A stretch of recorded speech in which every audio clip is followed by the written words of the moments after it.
It was an ordinary summer day. Light, airy clouds were barely visible in the sky. The Korean high-rise building was illuminated by the rays of the hot summer sun.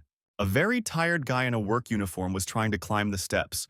Holding a black bag in his hand, sweat was dripping from his forehead, and he was groaning with fatigue and breathing heavily. He stood on the 28th floor and looked at the elevator. He thought to himself why he was not warned that the elevator was not working. Then, he would not have accepted the order if he had known. He stretched out his hand with the package, pressed his finger on the call. A hissing sound came from there. A female voice asked who was there, and he said that it was delivery. An adult woman opened the door. She looked out of the apartment a little, looked at the tired young man, and said displeasedly that she had finally waited for him. She began to babble and asked the tired young man, how long could he wait?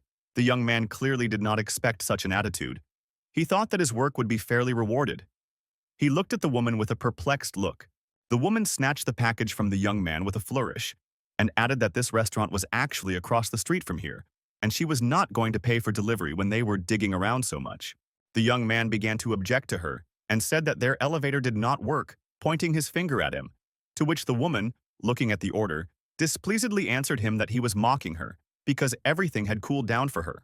The young courier was already bursting with anger. Veins began to appear on his face, and the woman continued to grumble and said that she knew that everything would be like this. The delivery and the ladder works haphazardly. The young man could no longer restrain himself from anger, and, having lost his temper, he began shouting to the woman, why doesn't she get her fat ass off the couch and go get food on her own? He raised his eyes, realized that he had done something stupid, and looked at the woman with a frightened and lost look. He bowed politely and with a trembling voice asked for forgiveness. But the woman slammed the door in his face with a bang and left. He went outside, took a deep breath, and thought, if this woman complains about him, he will be deprived of the right to accept orders for several days. He looked at the stairs, at the bottom of which there was a sign with the floor number. This sign made him feel even worse. He thought that he still had something left to do. It was his own fault that he was a beggar. The guy put on his helmet, sat on the scooter, and rode on, when suddenly he noticed something strange. He passed near a strange clot of dark magical energy, similar to a portal. He drew attention to it and snorted displeasedly to himself. Next to the portal stood men in black suits who looked like workers and were writing something down. He looked at this strange portal and noticed, could this really be a gate again? The young courier began to think about the so-called gates. As it turned out, several years ago, such gates began to open all over the world, and these gates lead to dungeons infested with monsters. And they, in turn, are a threat that cannot be resisted by human efforts. And when everything got really bad, the gods, whom they call mythical, chose several representatives of the human race. These mythical gods endowed people with incredible power, and those chosen by the gods took upon themselves the responsibility of fighting monsters. These chosen people are called hunters all over the world. The young courier muttered to himself displeasedly that now it would take him an eternity to go around this portal. But for simple people like him, all this magical mysticism was nothing more than an eternal headache. Suddenly, the courier's phone rang. He accepted the call, and the boss's scream immediately came from the receiver. He began to ask the young man what he said to the client. The boss explained to him that they had just received a call from the restaurant, and the restaurant had refused their services in favor of another delivery company. And all because the young courier was rude to the client, and the boss had enough problems without him. These words made the courier look even more lost, he thought to himself. My God, not from the restaurant. The director's scream was heard again from the telephone receiver, saying that the courier was now banned from orders for a week. He tried to interrupt the boss and explain the situation to him, but the boss did not listen to him. The young man received a notification on his phone, in which it was written that he had been sent a photo. He opened it and was shocked. In the photo, there was a screenshot of the review left by that same dissatisfied woman. It was written on it that she lives across the street from this restaurant, and the delivery took more than half an hour. The tteokbokki arrived cold, and all the other snacks were soggy, and she had to throw it all in the toilet. The company I tried to apologize to her and asked for forgiveness for the courier service. The courier, in a frightened voice, tried to explain to the boss what happened, but he did not listen and dropped the call. The courier was still standing at the portal because of the disgusting situation with the woman and the news about the ban on orders for the week. He began to scream, clutching his head. People began to turn around and pay attention to him. Some looked at him in bewilderment. He rolled his eyes and thought to himself, he's supposed to pay rent next week, and it looks like now he'll have to work as a loader. He looked at the portal again and thought to himself why the mythical ones didn't choose him and give him a gift like these hunters. If he was a hunter, he would have rolled like cheese and butter. He sighed heavily, closed his eyes and thought, okay, I'll go home. When suddenly strange sounds began to come from his phone, similar to the singing of a harp. He thought about where this strange sound was coming from. He took out his phone, turned on the screen, and a shining notification appeared there, in which it was written that he had a new order for delivery. Misunderstanding and surprise were written on his face, because he had just been denied access to orders. He looked intently at the application from which the notification came and thought to himself what this was. He had never seen such an application, and what kind of notification was so strange. He clicked on the notification and a strange light began to emanate from his phone, similar to a divine glow. A moment later, he opened his eyes and realized that he was in a place reminiscent of the divine palace. To his surprise, there was no aisle.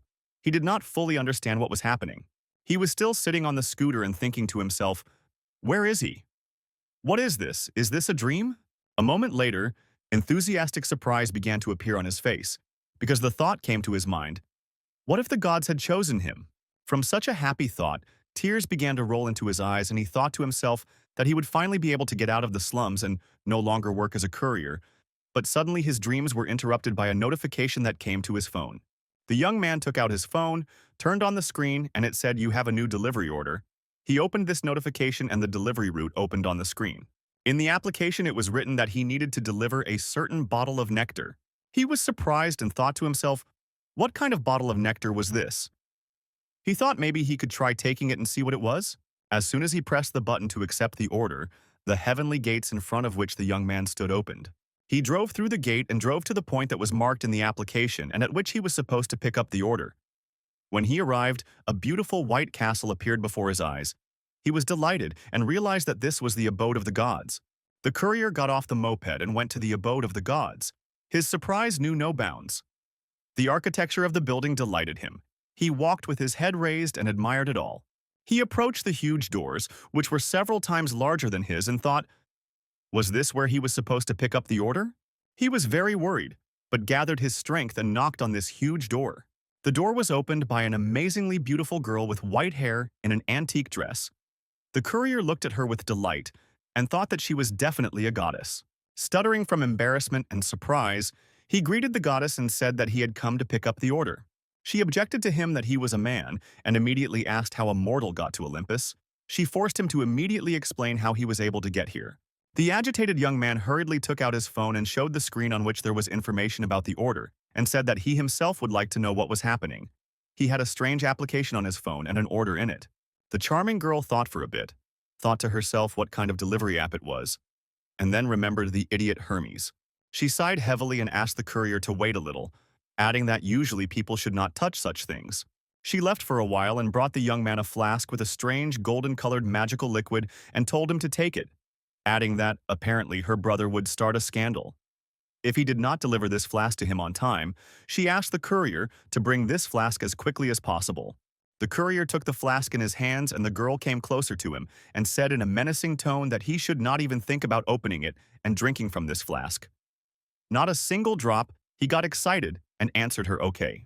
The girl looked at him with a serious look and made a gesture with her hand, indicating that she was watching him, after which she turned around and slammed the door.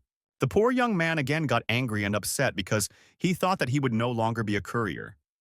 But even from the gods, he received suspicion and warnings not to touch their food. He looked at the flask that the goddess gave him and thought that it looked like apple juice. For a second, the thought crept into his head. Maybe he should just throw it away. The guy went up to his moped and thought, he remembered that the goddess said that this flask should be delivered to her brother. This means that he is also a god, and if so, maybe he will agree to become his heavenly patron.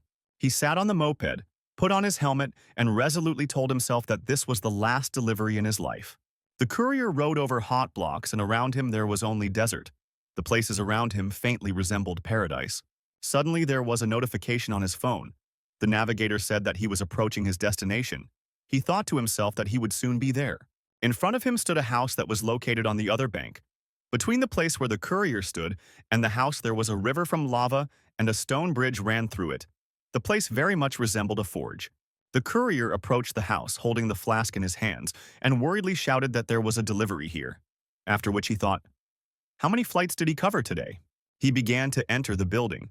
There was unbearable heat in the house. He thought to himself that it was hot here, like in a sauna. Sweat began to drip from his face, and he wondered where the heat was coming from. In front of him stood a man of large build.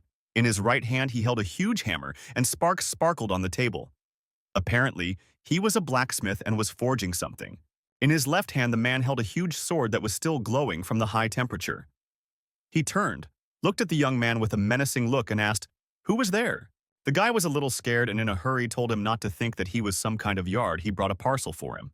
A man with a huge sword in his hands began to approach the young man. The guy stood looking very scared. He stretched out his arms and tried to take a couple of steps back. But after a moment the man looked at him with a very innocent look and said in a kind voice that the guy must have been sent by his sister. The guy remembered that charming goddess and in his head imagined them standing next to each other. He was surprised and thought, "Are they really brother and sister? They are not at all alike." The man with the ball snorted slyly and said that the guy did not look like Hermes, after which he swung his sword and added that he was mortal and how he got here. The young man began to hastily explain that it was his sister who asked to deliver this bottle to him as soon as possible. The blacksmith looked at the bottle enthusiastically and asked the young man if it was true that he delivered it to him and didn't take a sip. To which the young man confidently answered, "Of course," and said that he was not some petty thief who took a sip of other people's orders. The guy handed the flask to Kuznets and asked him to pick it up as soon as possible. After these words, Kuznets began to burst into loud laughter. The blacksmith with a smile told him to look at himself from the outside, because one sip of this nectar would have made him God, and it's hard to believe that he was not at all tempted. The courier looked at the flask with a drink and thought about the words of the blacksmith. He said that in this bottle the liquid that resembles apple juice can make a god out of it. The guy began to reach for the flask, and in his head there were thoughts that he finally had in his hands something that would help him say goodbye to the life of a delivery man forever. But literally a moment later, the blacksmith with a flourish snatched the flask from the guy's hands and simultaneously pulled the cork out of it with his teeth. The courier was just trying to say something when suddenly the blacksmith began to drink the liquid that was in the flask. In one gulp, he tried to ask him for at least one sip, but the blacksmith drank it all to the bottom, and then, with all his might, he threw the flask on the ground. It shattered into many fragments, after which he added that he likes to drain them in one sitting. The guy stood in complete shock, his mouth open in surprise, and the blacksmith told him that he had not drunk such fresh nectar for a long time, after which he added that the courier seemed to have delivered it without the slightest delay. The blacksmith approached him, shook the hand of the frightened young man, and said that he liked him, after which he introduced himself and said that his name was Hephaestus, after which the courier, with a trembling voice, said his name, Ha-Jong Lee. Hephaestus was surprised and asked his name again, after which he said that it was a very interesting name. Then he thanked the young man for his work. Then the young man with a trembling voice tried to stop him and say that he had a different name.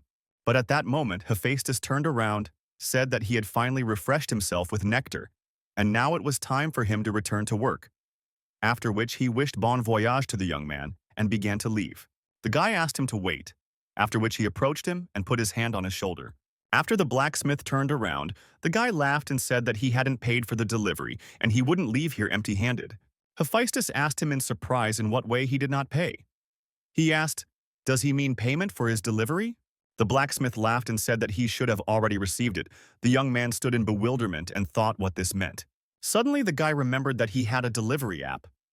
He took out his phone and started looking for it. When he entered the application, a glowing notification appeared on his screen, which shone so strongly that it almost burned his eyes with its light. A moment later, the courier woke up lying on his bed at home, and in front of him was a notice that he had 1,000 points. He thought that this was definitely not a dream, because he was once again enveloped in this blinding light, and then he returned to Earth again. So at first he thought that it was a dream. But the notification that appeared after the order was delivered did not go away. It still continued to hang over the young man. Suddenly, after a second, he jumped up from the thought that he did not understand where to spend these points received. Was it really impossible to pay him with normal money? He began to think about how he was so close to the gods, and these glasses were all he got. Is he really asking that much? After all, it didn't cost Hephaestus anything to make him the strongest S-rank hunter in the world. Suddenly, the guy noticed that the notification that hung above him had changed a little. Now it was written that you could exchange points for goods in the store, and 2 buttons appeared, to the store and not now. The guy thought that he needed to buy something and pressed a button that redirected to the store. A list of goods opened in front of the young man, which included a golden apple, an axe, a lead arrow, a golden arrow, and a moped. He thought to himself, what kind of nonsense is this? Because he doesn't need all this. And what kind of moped is this and why is it so expensive? He began to leaf through the list and realized that there was no equipment for hunters in it. And even if he received equipment for hunters, he would not survive even a minute in the dungeon. He diligently leafed through the list but did not find anything interesting. He began to give up. He began to think that everything was in vain and he would never become a hunter again. Suddenly, he came to a line that reminded him of exchanging bonuses for real money. At first, he didn't believe what he saw. He tried to click on this line, and a moment later 10,001 appeared in the room. He picked up the bill and realized that it was real. And on the screen that hung above him, it was written that his balance had decreased by 1 bonus. He thought for a couple of seconds and then began to press this line non-stop. His room was filled with $10,000 bills and his balance began to rapidly decrease. He began to furiously collect money, after which he stood on the bed and began to scatter it. He was glad of such a reward, but did not fully understand whether he was really awake. The guy ordered himself a huge portion of delicious noodles with meat. He took his chopsticks and quickly began to eat it. He grabbed a huge portion of noodles with his chopsticks, immediately sucked them into his mouth and exclaimed with joy, "Oh, how delicious!" His face beamed with happiness. While the courier was chewing noodles, he thought about the fact that the conversion into real money really works, and he even checked one of the banknotes at the ATM and it really is real money. He continued to eat and tears of happiness began to appear on his face. He thought that he still had 800 points left in his account, which is about 10 million won, and he received all this in just one delivery. A restaurant employee approached the guy, saw that he was chewing with tears in his eyes, and in a confused voice asked if everything was okay with his dish. The guy chewing told her that everything was okay, the food was incredibly tasty. After which he hit the table with his hand and began to burst into mad laughter. The girl turned around and looked at him as if he were crazy. The courier continued to eat his dish and wondered what he would do with the remaining money. The guy was sitting next to the TV, and out of the corner of his ear, he heard that there was news on TV that said that the best hunter guild in the country, Yanwan, had announced the signing of a contract with Hyun Song Lim. He was distracted from eating food and looked at the TV.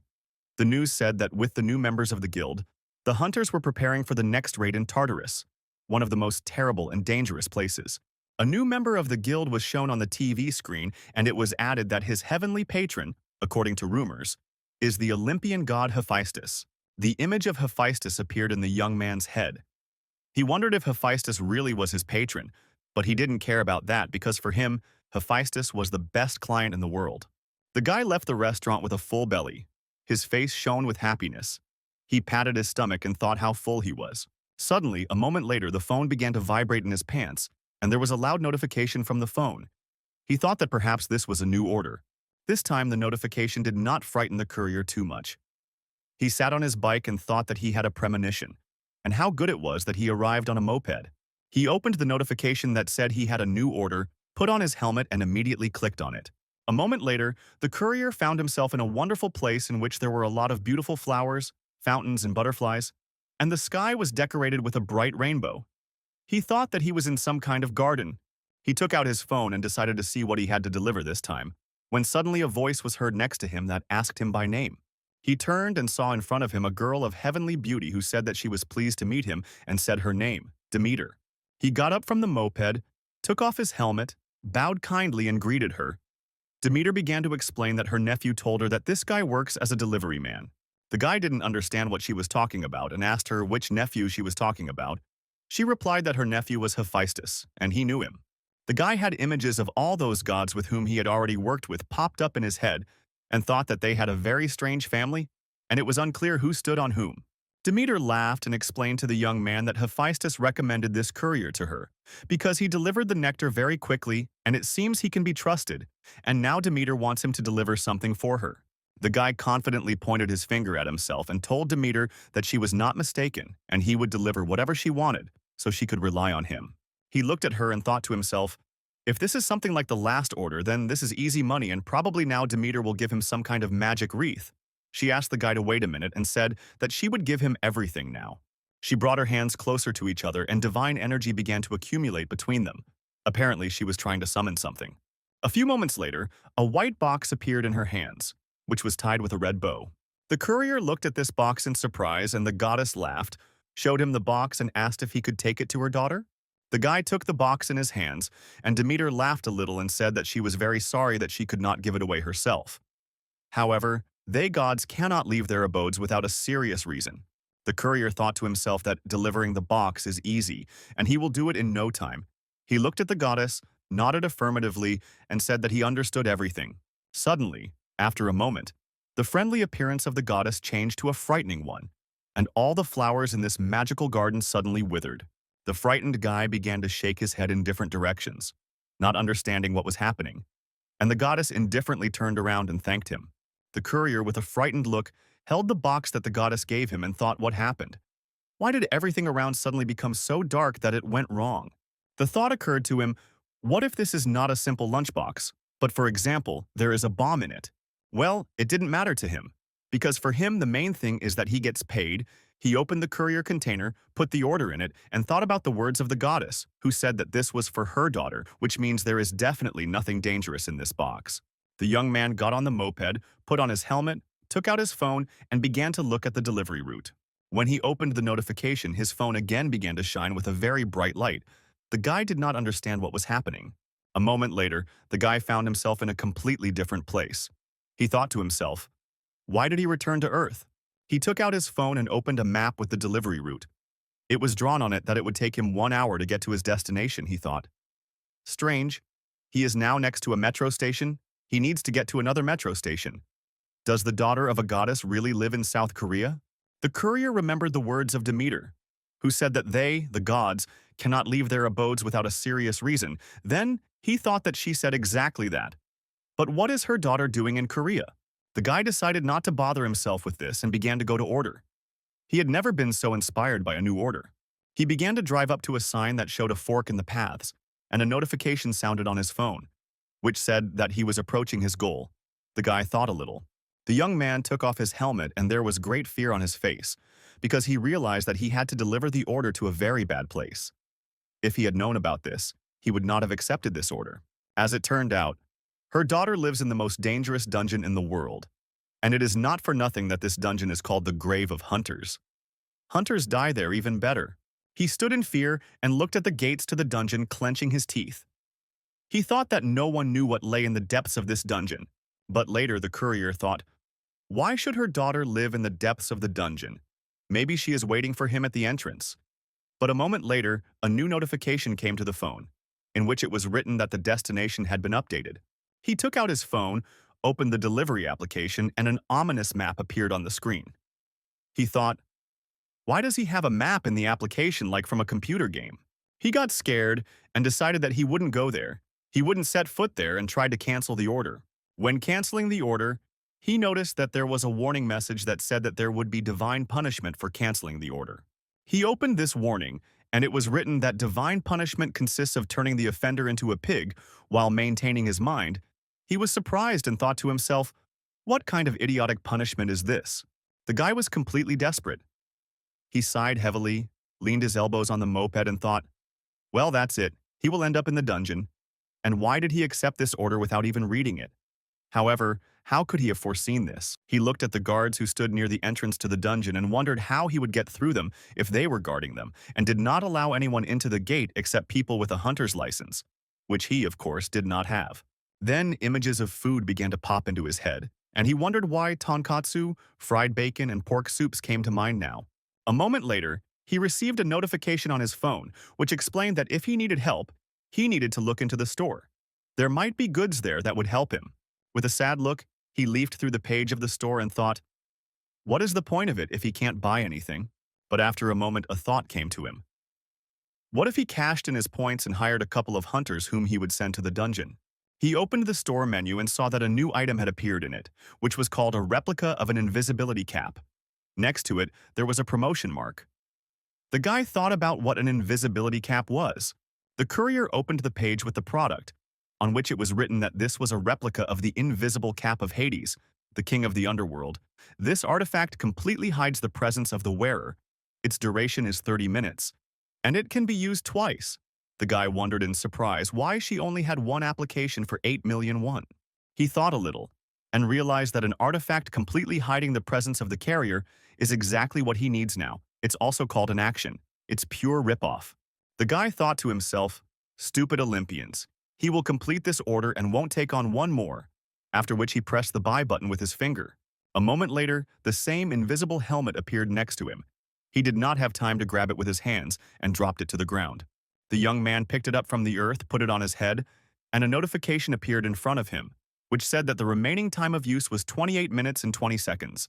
He rode his moped at high speed through the guards, and they didn't even turn to look at him. Apparently, the helmet really works. One of the guards sneezed and explained that the wind blew next to him. Another guard angrily told him not to pay attention to the wind because Yong Wan would soon come here for a raid. The courier drove up close to the gate that leads to the dungeon and thought to himself, well, who would think of eating lunch in such a place? He didn't want to go into the dungeon, but he gathered his strength and squeezed the throttle to the maximum. A moment later, the guy found himself in a dungeon, and a strange voice in the background called his name and said that his level was 20 seconds and his gender was male. He drove through terrible monsters. A voice in the background like a robot said that he was a delivery man. There was no information on the hunting license. There was no contract with a heavenly patron. There were no physical data, no special skills. But against all odds, the voice in the background was interrupted by a notification from the phone, which said that the courier was approaching the target. After which a voice in the background said that Ha-jun, despite everything, is the first to reach the very depths of Tartarus. The guy drove into the very depths of the dungeon and then, in fear, began to turn his head around and think why there was no one here. The courier took out his phone, opened the order page and realized that he completed it in less than 30 minutes. And now he will not be turned into a pig. He got up from the moped and started shouting, trying to attract the customer's attention and saying that he had brought his order. A moment later, the heads of a three-headed monster, similar to wolves, appeared from the darkness. Their eyes shone terribly. The monster came out of the darkness and began to growl at the courier with its toothy jaws. The courier was scared and thought that it would be better if they turned him into a pig. The poor frightened guy was completely desperate. He began to think to himself that this was really the end of him. Then he suddenly remembered that he still had 199 coins left in his account, but they were not enough for anything. He began to think that he had wasted all the money on this stupid helmet and only managed to enjoy a large plate of noodles with seafood. But suddenly he remembered that the store said that the helmet could be used twice. At that moment, a monstrous three-headed monster with wolf heads jumped on the young man, and he hurriedly tried to activate the helmet again. But it was too late. Suddenly, the voice of a girl was heard from the side, who addressed this monster. She called him bad and said that he should not eat byaka. Then the monster stopped and began to look at the girl. The courier turned around and was surprised because a very little girl was standing in front of him. He wondered what she was doing in such a wilderness. The girl began to approach the three-headed monster, and he lay down friendly on the ground like a domestic dog. She approached the monster and began to stroke one of its heads. Then she looked at the guy and told him not to worry because her dog doesn't bite.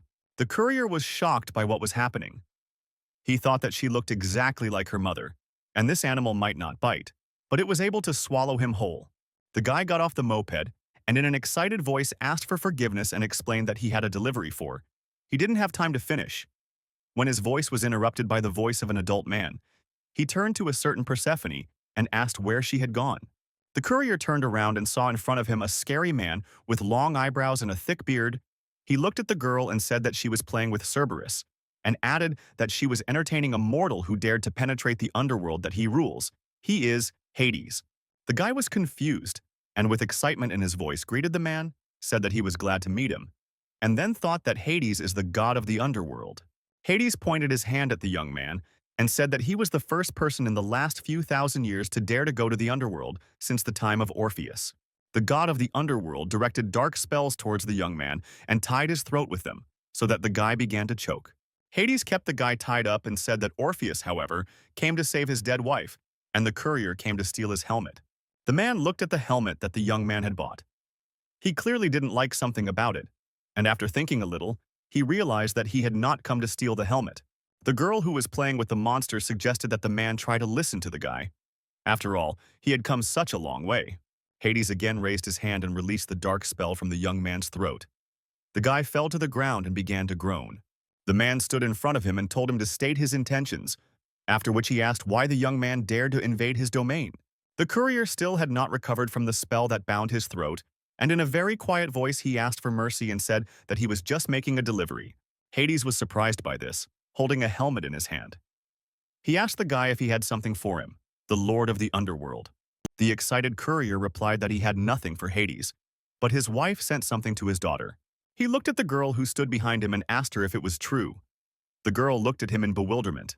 Apparently, she herself did not fully understand what was going on. He turned and again looked at the young man with a menacing look, after which he asked why the delivery was then carried out by a mere mortal, and not Hermes? The courier was already trembling with fear. He answered Hades in a confused voice that he did not know all the details and just brought the delivery. In his hands, he held the very box that the goddess gave him. The girl saw this box and exclaimed in a joyful voice that this was a lunchbox from her mother. Hades remembered the words of the courier, who said that his wife ordered the delivery. He asked the young man about this, to which the courier replied that she asked to give the parcel to his daughter. Hades objected and said that it was a lunchbox from his mother-in-law. The young man completely lost touch and, a little perplexed, asked Hades where his wife was now, to which the Lord of the Underworld replied that his wife was not here. He put his hand on the girl's head and said, "Here she is, my love, Persephone." The courier was in complete shock. He pointed his finger at Hades in surprise and began shouting that this was terrible, because he was already too old for her. Literally a moment later, he realized that he had blurted out complete nonsense, and now he was finished. The angry man asked the young man what he told him, the ruler of the underworld. The frightened guy in a hurry tried to explain that he had nothing wrong, but from fear he could not even calmly say the name Hades. While the guy was trying to explain himself, Hades looked at him with his fierce eyes, and with every second his gaze became more and more stern. But literally, a moment later, Hades began to burst into furious laughter. Even Persephone was surprised at this.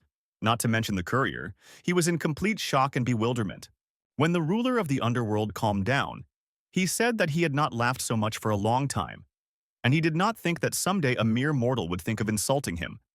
After which he asked the young man what his name was, to which he replied that his name was Hajong Li. After this, Hades began to explain to the guy that since he was able to amuse him, Hades forgives him for this insolence. But after these words he added that he would not dare to tease him anymore. He again summoned dark spells that sought to bind the courier, thereby showing that he was not joking. After which Hades added that if the young man tries to insult him again, he must be prepared for the consequences. The Lord of the Underworld again revoked the spell and said, "Here is the payment," after which he asked to thank his mother-in-law for the food. The courier took out his phone and looked at the notification.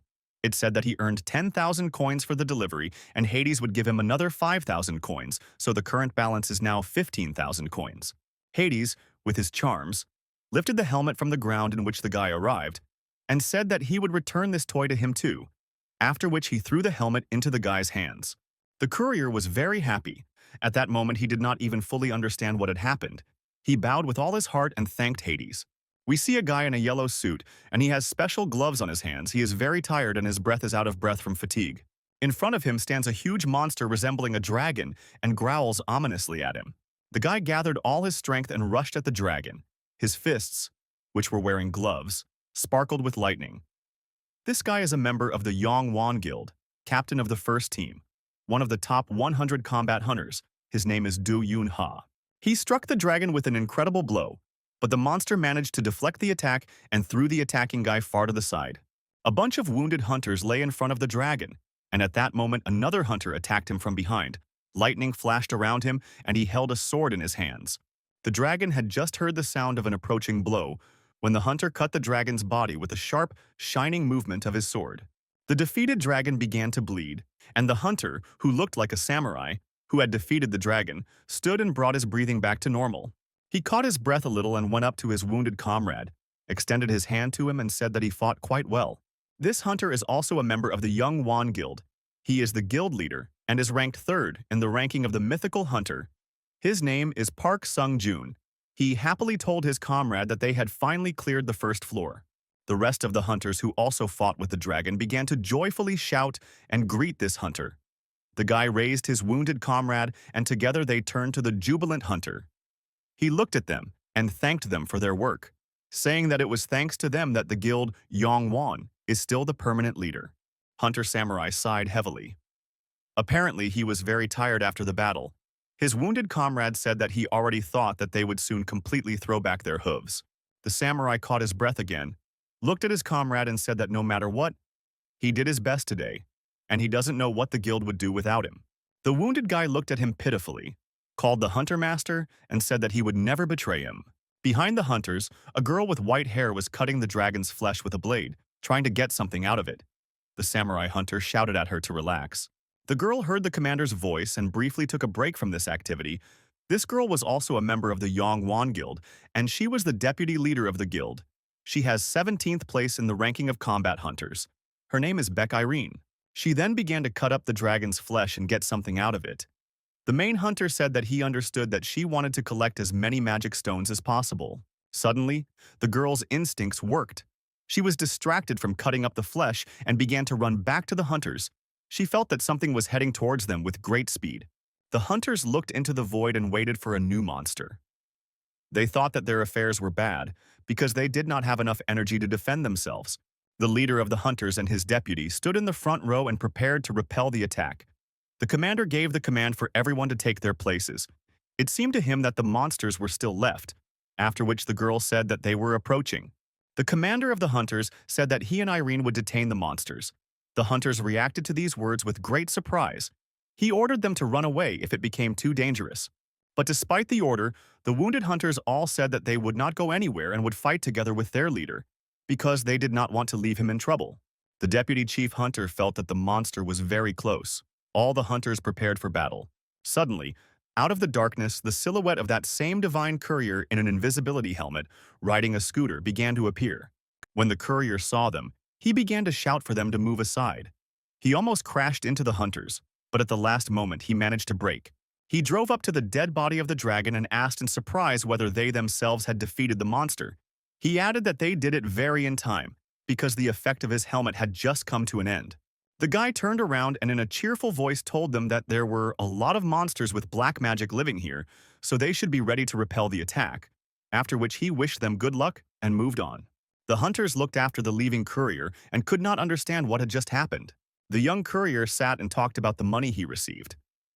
He thought that if 150 million won was measured in years, it would be approximately the age of dinosaurs. Then he thought about the fact that 150 million is about 3 times the population of Korea.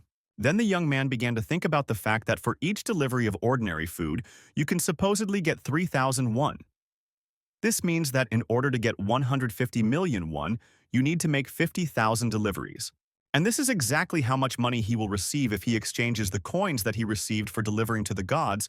He was ready to look at this figure all day, because yesterday he was almost turned into a pig, and then he was almost eaten by a 3-headed dog. And it all ended with he was almost strangled by the god of the underworld.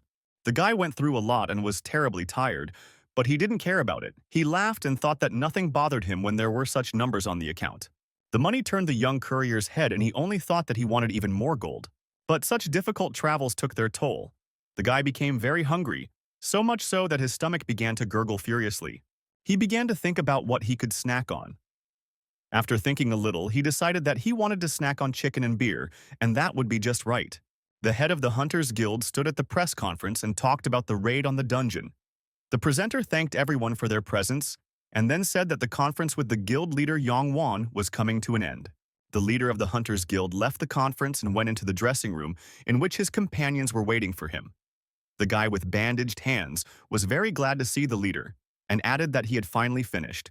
The guild leader looked at him with tired, sleep-deprived eyes and laughed a little, after which he explained that after their guild cleared the first floor, he couldn't even sit down, and now they needed to meet with the leader of the Hunters Association. The young hunter understood that difficult times had now come for them, but he was very curious. He asked the head of the guild if he had mentioned at the conference the guy they met in the dungeon. The head remembered this incident and replied that he did not say anything because they had not yet found out what it was, so he decided not to raise this topic. The samurai hunter put his hand to his face and said that he was too tired from the beats.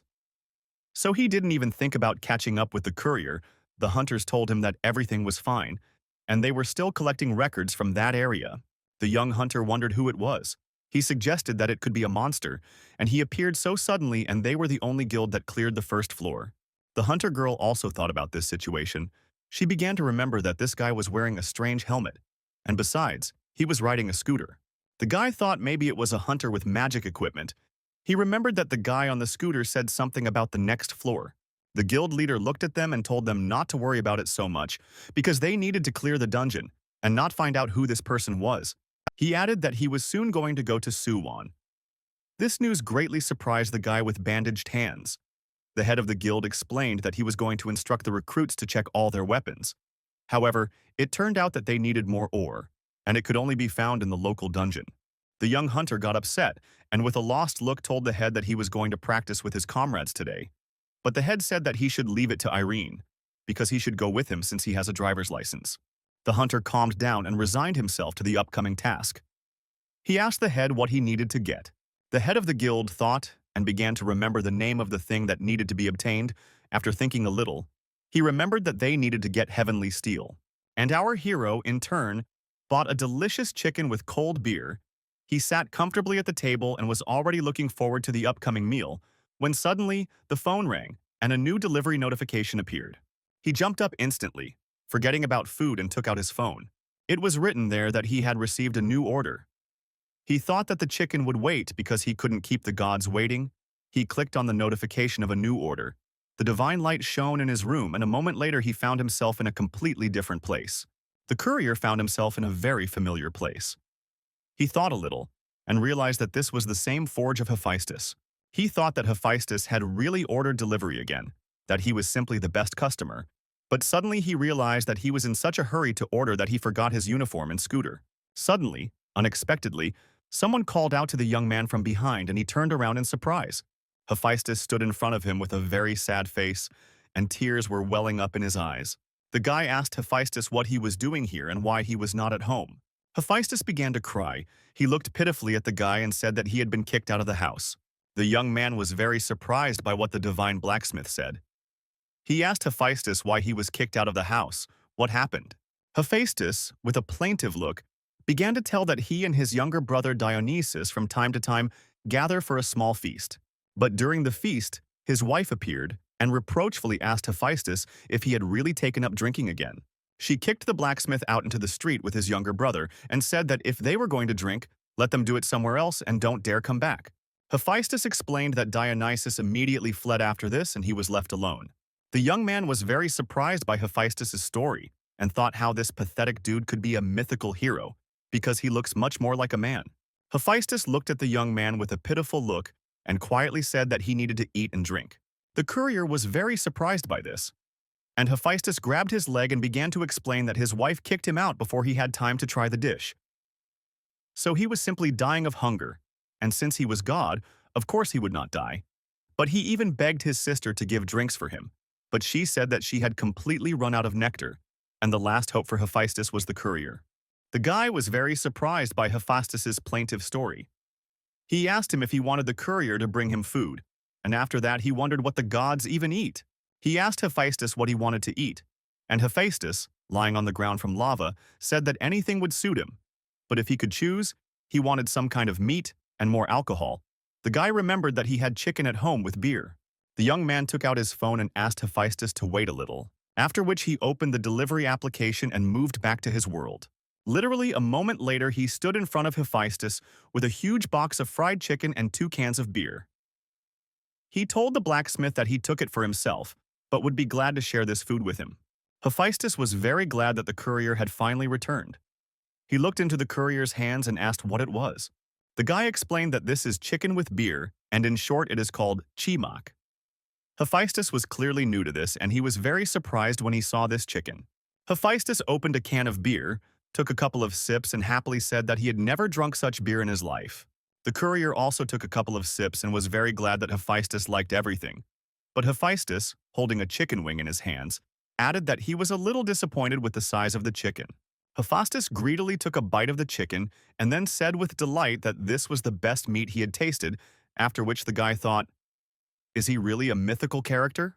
The blacksmith patted the guy on the shoulder and thanked him, after which he said that he would reward him generously. The guy asked Hephaestus in surprise how he would thank him, to which Hephaestus answered him and told him to check his phone. There was a notification on the phone that the delivery was completed and he was given 15,000 coins from Hephaestus. And at that moment, his current balance was 30,000 coins. The courier was completely shocked by this turn of events, he thought. Was he really paid 150 million won for delivering the chicken? Hephaestus ate the chicken contentedly and told the guy that if he suddenly needed his help, he could safely contact him. The courier looked at Hephaestus, who was drinking beer with delight, and thought to himself, what a cool guy. He was ready to hug him with all his heart. The guy went to hug the blacksmith, and he was very surprised by this. But a moment later, a woman's voice was heard next to them, addressing Hephaestus. He turned around in fear. A woman of heavenly beauty stood in front of them and reproachfully said that Hephaestus was drinking like that again here. The courier looked at the goddess, and her beauty brought tears to his eyes. He thought to himself how beautiful she is. Is she really married to such a pathetic guy? There was an air of anger from the goddess. Hephaestus looked at her in fear and objected that she herself had driven him away and told him to drink elsewhere. The girl looked at Hephaestus with a very ominous look and said in a frightening voice that she was stupid, and Hephaestus was right. Hephaestus even began to stutter from fear, and the courier said that he should apologize to her because he was wrong. The ashamed Hephaestus said that since he even agreed with her, the goddess suddenly interrupted him because she recognized the name of the courier. She introduced herself to the guy and said that her name was Aphrodite, and she was very pleased to meet you. She asked for forgiveness for her husband's behavior and said that she hoped that he did not cause any inconvenience. The courier was a little embarrassed and told her that everything was fine and he was glad that her husband was using his delivery. Hephaestus looked at the guy and asked if he could order something now. The guy was a little surprised. After all, he had already brought the order to the blacksmith. But Aphrodite explained that Hephaestus had told her so much about him and said that he did his job well. The guy answered contentedly that he was not surprised by this, because he is Ha-Jun, the deliverer of the gods, and you can always rely on him. Hephaestus told the guy that he had always counted on him and tried to explain the details of the order. But the courier interrupted him and said that he was not talking to him. He took out his phone and opened the delivery application. It showed the route and the name of the item that needed to be delivered. In the appendix, it was written that he needed to add heavenly steel. He was very surprised by this because he did not understand what they were talking about. The guy had a delivery app open on his phone, and it showed the route to his destination. He was riding on his moped and wondering if he was going there. This time, his destination was Sori Mines. When the young man approached the gate to the dungeon, his heart was pounding. He closed his eyes and tried to calm down. He could not believe that he was going down into the dungeon again. The guy for a moment remembered how he received this order from Hephaestus, when he found out that he needed to deliver heavenly ore. He did not understand what we were talking about and began to find out in more detail what it was. He looked at the amount for delivery and realized that he was very happy with it. He began to study the data about the dungeon into which he had to go, and, looking at it, he thought that it seemed safe, but in fact, it was much more dangerous there than in Tartarus. He thought what would happen if he met a monster there again. The courier thought a little and told Hephaestus that he could not go on such a complex order. Hephaestus looked at him indignantly and asked why. The guy explained that when he carried out the order of Lady Demeter, he almost died. Hephaestus's wife was surprised and horrified by the young man's story. Hephaestus asked the guy what happened there, to which the guy replied that he was not a hunter and he could not compete with monsters, even the weakest. The guy said that he went down to the dungeon only thanks to a product from the store called a replica of the invisibility cap, and thus the monsters did not touch him. But this helmet expired. So now it is an ordinary helmet. Hephaestus looked at the young man and was surprised that the helmet no longer worked. He asked the guy to give the helmet to him, and he would fix it. The courier asked how he would fix it, to which Hephaestus confidently stood in front of his wife and declared that he was a blacksmith god, and as soon as he worked on any metal or product, it became mythical. He told the guy to carry everything he had and he would fix it. The young man was very happy about this. The courier stood in the dungeon and looked at the helmet that Hephaestus had repaired. He pulled himself together, put on his helmet, got on his moped and rode straight to the dungeon, with the thought that he would soon make money. When the courier entered the gate, a moment later he found himself at a strange fair that was located next to the dungeon. He was very surprised by this. He of course understood that this dungeon was very popular among people and hunters, but this was too much. The courier drove through a crowd of people towards the descent into the dungeon and thought that the monsters would be his only obstacle on the way to the dungeon, but this turned out not to be the case. When he passed a crowd of people at the entrance to the dungeon, He noticed a hunter who had fought a dragon in the previous dungeon. When the guy began to descend, he realized that it looked like he would have to go much deeper to get something worthwhile. 30 minutes passed and finally, there was not a single soul around the courier, because he had already descended quite deep. The road underground was very rough, but at this depth minerals finally appeared. The young man began to remember his task. He remembered that he needed to deliver heavenly steel, and it was a piece of steel emitting red light. The guy had been driving for quite a long time and was thinking how much more he had to travel. Suddenly, a scary skeleton suddenly jumped out from around the corner. The courier was very scared. He turned the steering wheel to the right and crashed his scooter into a cobblestone as hard as he could, after which he stopped and thought, "What a shame. Why was he so scared because of the stupid skeleton? Because he doesn't even see or hear it." After the collision, the moped was quite badly damaged. The guy noticed this and was very upset. But he was not upset for long, because literally a moment later he remembered that he was a millionaire, and he could just go ahead and buy himself a new moped. The courier continued to descend further into the dungeon, and literally after a few minutes he arrived at the place where the red light was emanating. He began to drive closer and finally saw a mountain of stones on top of which there was glowing red ore.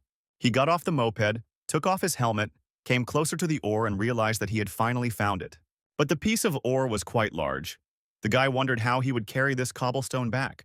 He tried to pull it out with his hands, kicked it with his feet, whatever he did to it, but he was unable to pull out this piece of ore. The courier sat down on the cobblestones with his arms and legs crossed and began to think how he could take him away. Literally a moment later, a notice appeared in front of him on which it was written that when he needed help, he could look into the store and there might be goods that would help him. The guy thought that it was the system that was taking him for a fool, but later, he noticed an interesting position in the store. A pickaxe was drawn on it, and the price was 4,700 bonuses. He opened this position and was very surprised because this pickaxe cost 47 million won. Moreover, it was only enough for one use. He thought, is this thing made of gold or what? He thought that he would not take it from the store, but would go back to the descent into the dungeon and rent a pickaxe from the tool shop, especially since you can get it there for ridiculous money. The angry courier decided that he was not going to go broke for some pathetic pickaxe, and he would spend very little on gasoline. But then he looked at the moped and thought that returning there would be long and difficult. Maybe he should bite the bit and do as he was told. In the end, he decided to give up on everything and bought a magic pickaxe for 4,700 bonuses, and at the same moment, a pickaxe appeared in his hands, which glowed with a golden light. The guy swung his hand and hit the cobblestone with all his might with a golden pickaxe. Immediately after the impact, a neat piece of heavenly steel broke off from the large boulder. But also after one blow, the pickaxe shattered into pieces. The courier did not have time to catch a piece of heavenly steel, and it began to roll down the mountain towards his moped. He managed to catch up with a piece of cobblestone and grabbed it in his hands. It turned out to be very heavy, so much so that veins began to appear on his face. With great difficulty, the guy threw the heavenly steel into a container that stood on a moped. After this, the young man thought about how great it would be if from here he could teleport directly to Olympus. But literally a moment later he heard a noise to the side and turned around. When he turned around, he saw a huge stone monster heading straight towards him. The monster noticed the courier. He raised his huge hands and began to growl furiously. And at this time, the hunter standing near the entrance to the dungeon killed the terrible skeleton who had previously attacked the courier. At that moment, he heard a strange noise coming from the depths of the dungeon and drew attention to it and thought that it was possible an earthquake. Suddenly, he felt something approaching him with great speed. He stood in a combat readiness position and waited for the monster. Then suddenly, a frightened courier on his moped flew out of the darkness towards him with great speed. The hunter was very surprised, but he recognized this young man. He remembered that this was the same courier whom he had met. On the last hunt in Tartarus, when the courier passed near him, he shouted to the hunter to run away if he wants to live. Immediately after the courier rushed off into the distance, a huge stone monster appeared behind him. The hunter was very frightened and began to run after the courier, simultaneously shouting to him to stop and give him a lift. The indignant courier returned to Olympus and began to express his dissatisfaction with Hephaestus. He said that he almost died. Hephaestus was surprised that he returned so quickly, but knew that his speed would not let him down, to which the guy objected that Hephaestus should have warned how dangerous this task was. Hephaestus looked at him in surprise, because he thought that the guy said for the sake of saying that he almost died. He explained that the guy puzzled him, because in his opinion, there was nothing life-threatening in this task. He objected to the courier that he was driving at high speed in order to be on time, and it was really dangerous and completely unnecessary.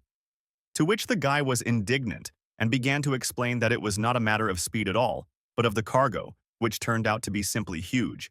He decided that it was pointless to explain the situation and decided to simply show him the cargo. He went to the container in which it lay and took out a huge cobblestone of heavenly steel. He threw it to the ground and told Hephaestus to look at him, after which he asked if he thought that as a courier, it would be difficult to drag such a huge cobblestone. The heavenly blacksmith looked at the young man in surprise and then asked him what this was all about. The courier got very angry. He attacked Hephaestus and began to explain to him that this was the same heavenly steel or metal that he asked for, and he didn't even think to say that this was not what he ordered. Surprised, Hephaestus immediately began to explain to the guy that he had misunderstood him. The courier was already beginning to boil with anger, and at that time Hephaestus picked up a huge cobblestone from the floor. He raised it up above him with one hand and said that he had never seen such a huge piece of ore in his life and, moreover, so pure. Hephaestus asked the courier where he found such a miracle, after which the courier fell into complete shock and did not understand what was happening. Hephaestus threw the cobblestone on the ground and decided to show the young man by example what an ordinary piece of heavenly steel looks like. He took a small piece of ore from the house and said that this was the largest piece of heavenly steel he had ever had. He praised the guy and told him that he was more capable than he seemed at first glance. After that, Hermes thanked him for such backbreaking work and said that he deserves a much greater reward. Then the blacksmith told the guy to check the balance in his application. The courier opened the application, and it said that he received 20,000 points for delivery, plus a tip from Hephaestus, which amounted to 30,000 points. In total, he had 75,300 points in his account. When the guy realized that this was equal to 500 million won, he was simply shocked. Hephaestus explained to the young man that this was his reward for the unprecedented size of the ore, because it would be unreasonable to force him to break off a piece from it, and then send him again for the rest. Literally a moment later, the courier knelt down and began to frantically bow to the blacksmith, simultaneously thanking him and calling him master. Hephaestus laughed and told the courier to get up quickly, to which the courier replied that he could not get up because his legs were paralyzed. The news reported that there was a partial collapse of the tunnels in the Courier mines due to the earthquake, and fortunately there were no casualties, but the news anchor added that the public was alarmed whether the earthquake would cause new types of monsters to emerge from the gates. The head of the guild turned off the TV, turned to the beaten hunter and asked him how to understand this. Because his task was so easy, the hunter tried to explain the situation to him. The head interrupted him and said that at the moment it looks like entry into the Courier mines is prohibited. The hunter in the kimono told his subordinate that he heard that he was the last one to leave the mine. He asked him what happened, after which the hunter sighed heavily. Friends, I spend a lot of time and effort retelling a single manhwa. It takes several days and my videos don't always pay off. If you like what I do and want to support me or see more of this manhwa, please use the super thank you feature. It really helps. And a huge thank you to everyone who watches the video to the end. I really appreciate it. The guy remembered that situation in the mine and began to tell the head that a giant golem ran towards him. The head asked in surprise, "What kind of golem?" The hunter asked the head if he remembered the courier on a moped whom they saw in Tartarus. It turns out that he was also in the dungeon then. The samurai was very surprised and noticed that the last time they saw him was in Seoul, and now the courier was in the Suwon area. The young hunter said that this was very strange, but it seemed to him that the golem was running after him. The head of the guild thought seriously. He thought it was time to make inquiries about the courier, because what happened this time and last time in Tartarus suggests that the courier may not be a registered high-ranking hunter. The young hunter laughed contentedly and told the chief that if he wants an investigation, he is ready to do whatever he says. The guy explained that he remembered the number of the moped and its model, and he could also get the recording of the CCTV cameras at the entrance to the dungeon. These words pleased the samurai. He praised the guy and said that if he manages to find the courier, let him tell him that the leader of the guild, Yong Wan, wants to see him, after which he said that such a valuable recruit will greatly strengthen their guild. The head looked at the young hunter and told him that in any case, he was glad that the guy was not hurt in the dungeon, and he should not worry about closing the mines, because the samurai would personally deal with this issue. The guy was very touched by these words. He said that he was ready to follow the head even to hell, to which the head patted him on the shoulder and thanked him for such devotion. After these tendernesses, the head asked the hunter if he managed to get some steel. Apparently, the guy completely forgot about it. And at this time, our hero sat and admired his huge balance of bonuses on his account. In his head, there were only thoughts about how rich he was. The guy happily jumped onto the bed and thought that such a delivery was a rather dangerous job. But it definitely cost as much as 500 million won. The thought began to occur to him that it was time for him to start looking for better housing. The courier lay on the bed and thought about the fact that hunters, for example, earn at least 30 billion a year.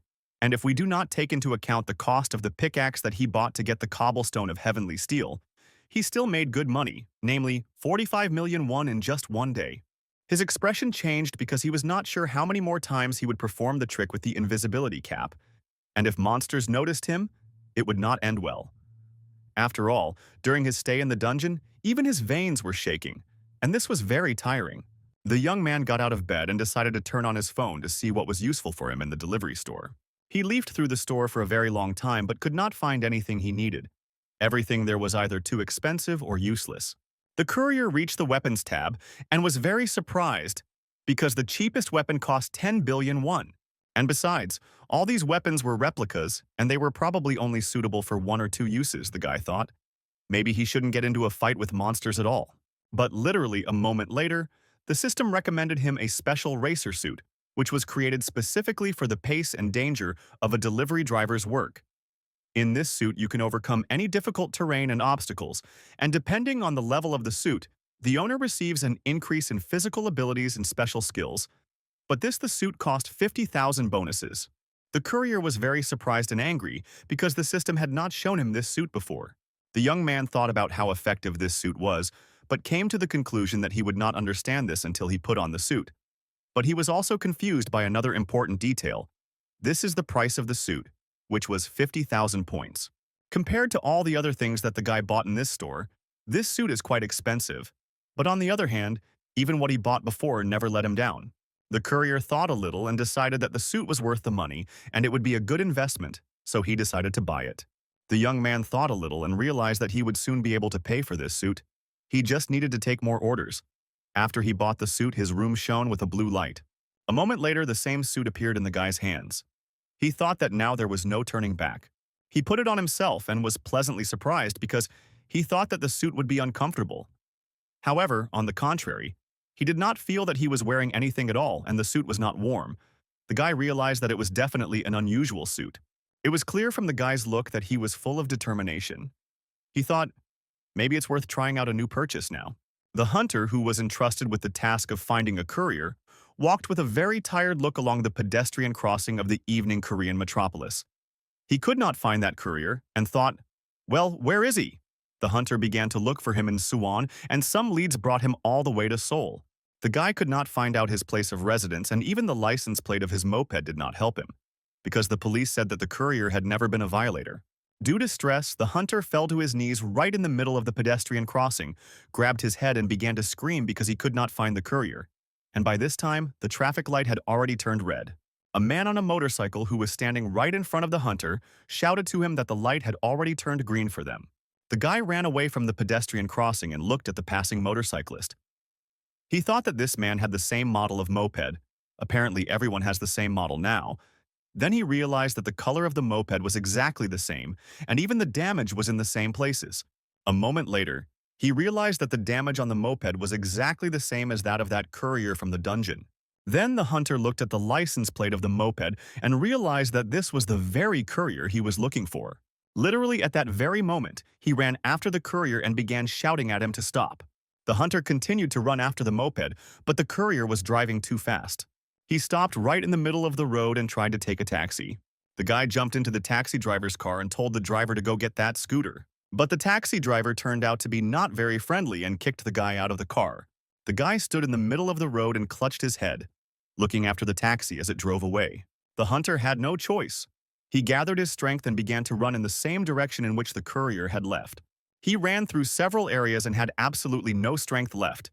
He became so strong that he almost could not breathe. In one of the alleys, the guy finally lost his strength and fell to the ground right in front of the people. A woman who was passing nearby approached the hunter and asked if he was okay, to which the tired hunter could only make some indistinct sounds. She took a closer look at him and asked him if he was a member of the Yongwon Guild.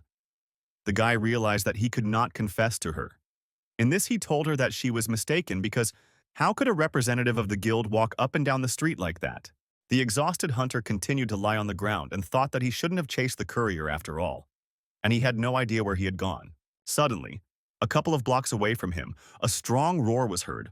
All the people turned to him in surprise, not understanding what was happening, and the hunter himself was very surprised by this. The guy got up from the ground and thought about what it was. The woman suggested that it might be an earthquake. The young man stood up and began to run to the place where this roar was coming from. The hunter ran to the park but didn't see anyone there, but his instinct told him that it was the courier who was behind this roar. Two elderly men approached him and told him that it was very dangerous to be here and it was better not to go there, because a very loud sound had just come from the top of the mountain and perhaps it was an avalanche. The guy confidently told them that they didn't have to worry because, even though you couldn't tell from him, he was a hunter from the Yanwan Guild. The hunter ran towards the sound and told the elderly people to go to a safe place. They tried to stop him, but by that time he had already run away. The guy ran to the place where that loud sound supposedly came from. On the spot, he saw in front of him a huge block of stone, in the middle of which there was a neat hole. He approached it and thought that this simply couldn't happen. He didn't understand how it happened, because it was quite a large boulder and breaking it into pieces would not be so difficult. He came closer to the boulder and began to look at the hole. He thought that B-rank hunters could easily smash such a boulder into pieces, but not everyone could break through with such amazing accuracy. The hunter looked into the hole in the middle of the boulder and thought that it was probably some kind of magic, or even divine powers. He realized that he needed to catch this guy at any cost. Meanwhile, the courier was sitting in a suit in a diner and carefreely eating noodles. The guy couldn't believe that he could punch such a hole in the boulder because before that he didn't have such strength. The courier beamed with happiness because he also managed to speed up. Albeit for a couple of minutes, he knew that this suit increases physical abilities, but did not think that to such an extent. The young man was incredibly happy because now he could calmly enter any dungeon. Suddenly, a notification about a new order came to his phone again. This time, the sound of the notification was not the same as usual and more reminiscent of some kind of Chinese instrument. The courier opened the application and decided to look at the delivery address. It was written that he needed to go to Buchan. He was upset that he again needed to go not to Olympus, and apparently he would go to the dungeon again. He went online and searched for dungeons in Buchan. The guy was able to find information about the dungeon. It was written there that it is located on Mount Huago, and this mountain is located not far from Buchan. On the horizon, it looks more like a large hill. It is not popular due to the almost complete absence of monsters and a small amount of minerals. However, an ideal place for hunters who love hiking. Since delivery could not be rushed, the guy decided that he would accept it tomorrow when the effect of the suit was updated. At that moment, when the courier was sitting and studying the details of the order, a very familiar girl passed near the cafe who resembled the deputy head of the guild, Yong Wan. The girl was dressed in the most inconspicuous clothes. She was watching the guy and eating onigiri. The head of the guild asked the hunter if it was true that he had noticed the courier again near the Norringen station. The hunter happily replied that it was true, and he was sure that they would be able to catch him because dozens of hunters from their guild were looking for him right now. The samurai was a little puzzled because the hunter was the only one who knows what the courier looks like. The guy objected and said that there was no need to worry about it. The hunter said that he drew a poster and distributed it to all the hunters. He took the poster out of his pocket and showed it to the head of the guild. It was not made very well, and when the head looked at it, he became even more worried. The samurai asked the hunter if he was sure that the courier was stronger than him. The hunter objected with confidence in his voice that he showed the head of the guild the photo of the boulder that he took, and he is sure that this was the work of the courier because he no longer knows such strong hunters who would be capable of such a thing. The head thought about it and replied that then they need to hurry up before the Black Dragon Guild gets ahead of them. While the Yanwan Guild had established itself as the best in the country, the second-ranked guild was also not far behind. Over the past 3 years, the Black Dragon Guild has risen significantly. They seek to establish control over the dungeons and engage in bribery to hide their illegal activities. This guild constantly gets involved in scandals using any means to expand its influence. The samurai said that they could not allow the Black Dragon Guild to take the top position. He looked at the hunter and said that lately the Black Dragon Guild has been acting rather suspiciously, so we need to find out what they are up to.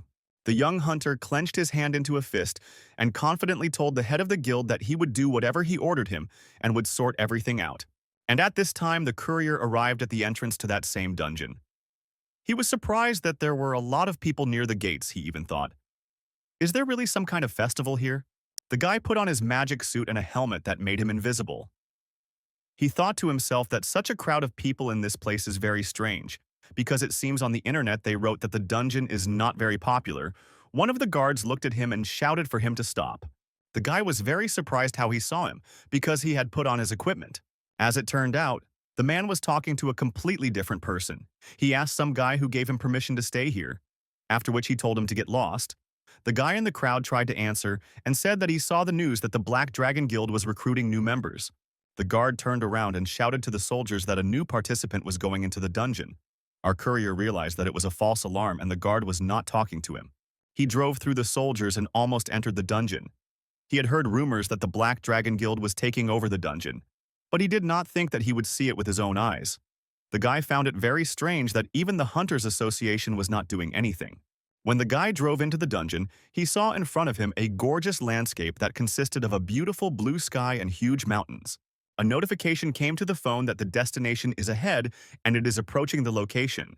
There was a huge mountain in front of him.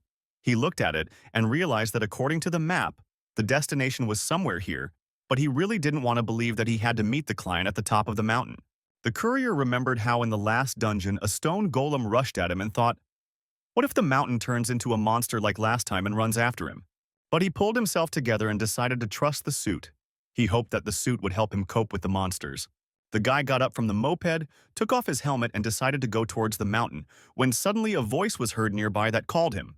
The courier looked around but could not find the one who called him.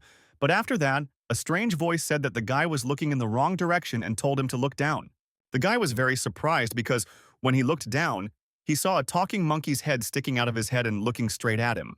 The talking monkey looked at the courier and told him not to worry and not to be so scared. He asked the guy, has he never seen a talking monkey? The courier was a little confused and then asked the monkey if he had ordered delivery. The talking monkey replied that yes, it was he who ordered the delivery. The boy in the hat told him that the courier could fulfill his request. The guy looked at him in surprise and didn't understand which guy in the hat he was talking about, but the young man understood that it was this guy who was to blame for this mess. The monkey told the courier that he needed him to get something for him. The guy replied that he would do it without any problems. The talking monkey stuck its head out of the ground and told the guy that he could call him the beautiful Monkey King, the victorious Buddha, or basically whatever he wanted. But he would prefer to be called a great sage or close to heaven. The guy tried to remember the names that the monkey asked him to call, but he couldn't. So the monkey sighed heavily and said that he could just call him Sun Wukong. The courier squatted down to be on the same level as the Monkey King and asked him why he was here. The king explained that this is the punishment. He was punished by a certain old Hrik, the Jade Emperor, for the fact that he just picked a couple of peaches. He wanted to check if they were ripe, and the emperor buried him for a couple of pieces. The courier asked the king what he needed to bring. The Monkey King replied that there was nothing special in the order. The courier just needs to go forward and he will come across a large pile of rubbish. A box will be hidden there. This is what he needs. The courier took out his phone, opened the delivery app and began studying the order details. It was written there that it was about 6 miles to go to the point. He thought that it was not that far, after which he answered the king that he would return soon. The guy got on the moped and went to order. When he left, the Monkey King looked after him and smiled very sarcastically. Apparently something unexpected was waiting for the guy to order. The frightened hunters stood in front of the boss Goru Huago, and it was clear from their faces that they did not really want to fight him. The boss looked like a huge mountain that turned into a golem.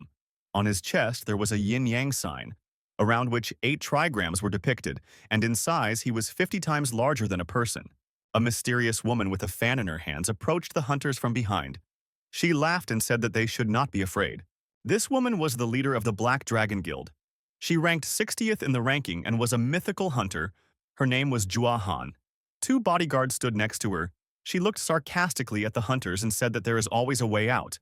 Her gaze was very insidious and frightening. She thought that the Yongwan Guild may have eclipsed them by clearing the abyss.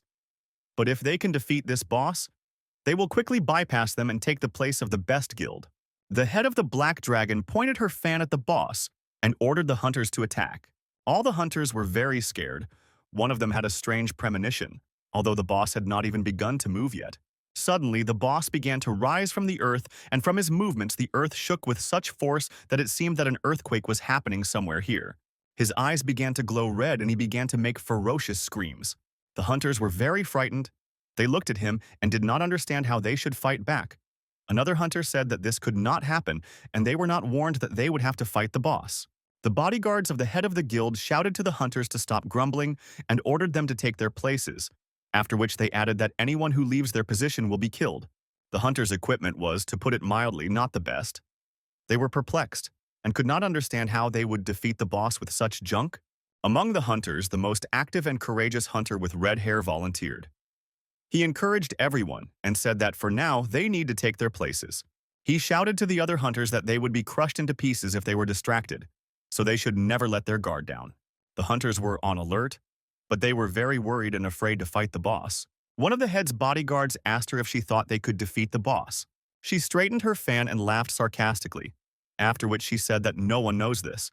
The courier was calmly driving to order on his moped when suddenly he felt strong tremors of the earth and a rumble. He thought it was an earthquake, and then he saw monster monkeys running away and became even more puzzled. The guy saw clouds of smoke from where the monsters were running away and thought that this was definitely not good.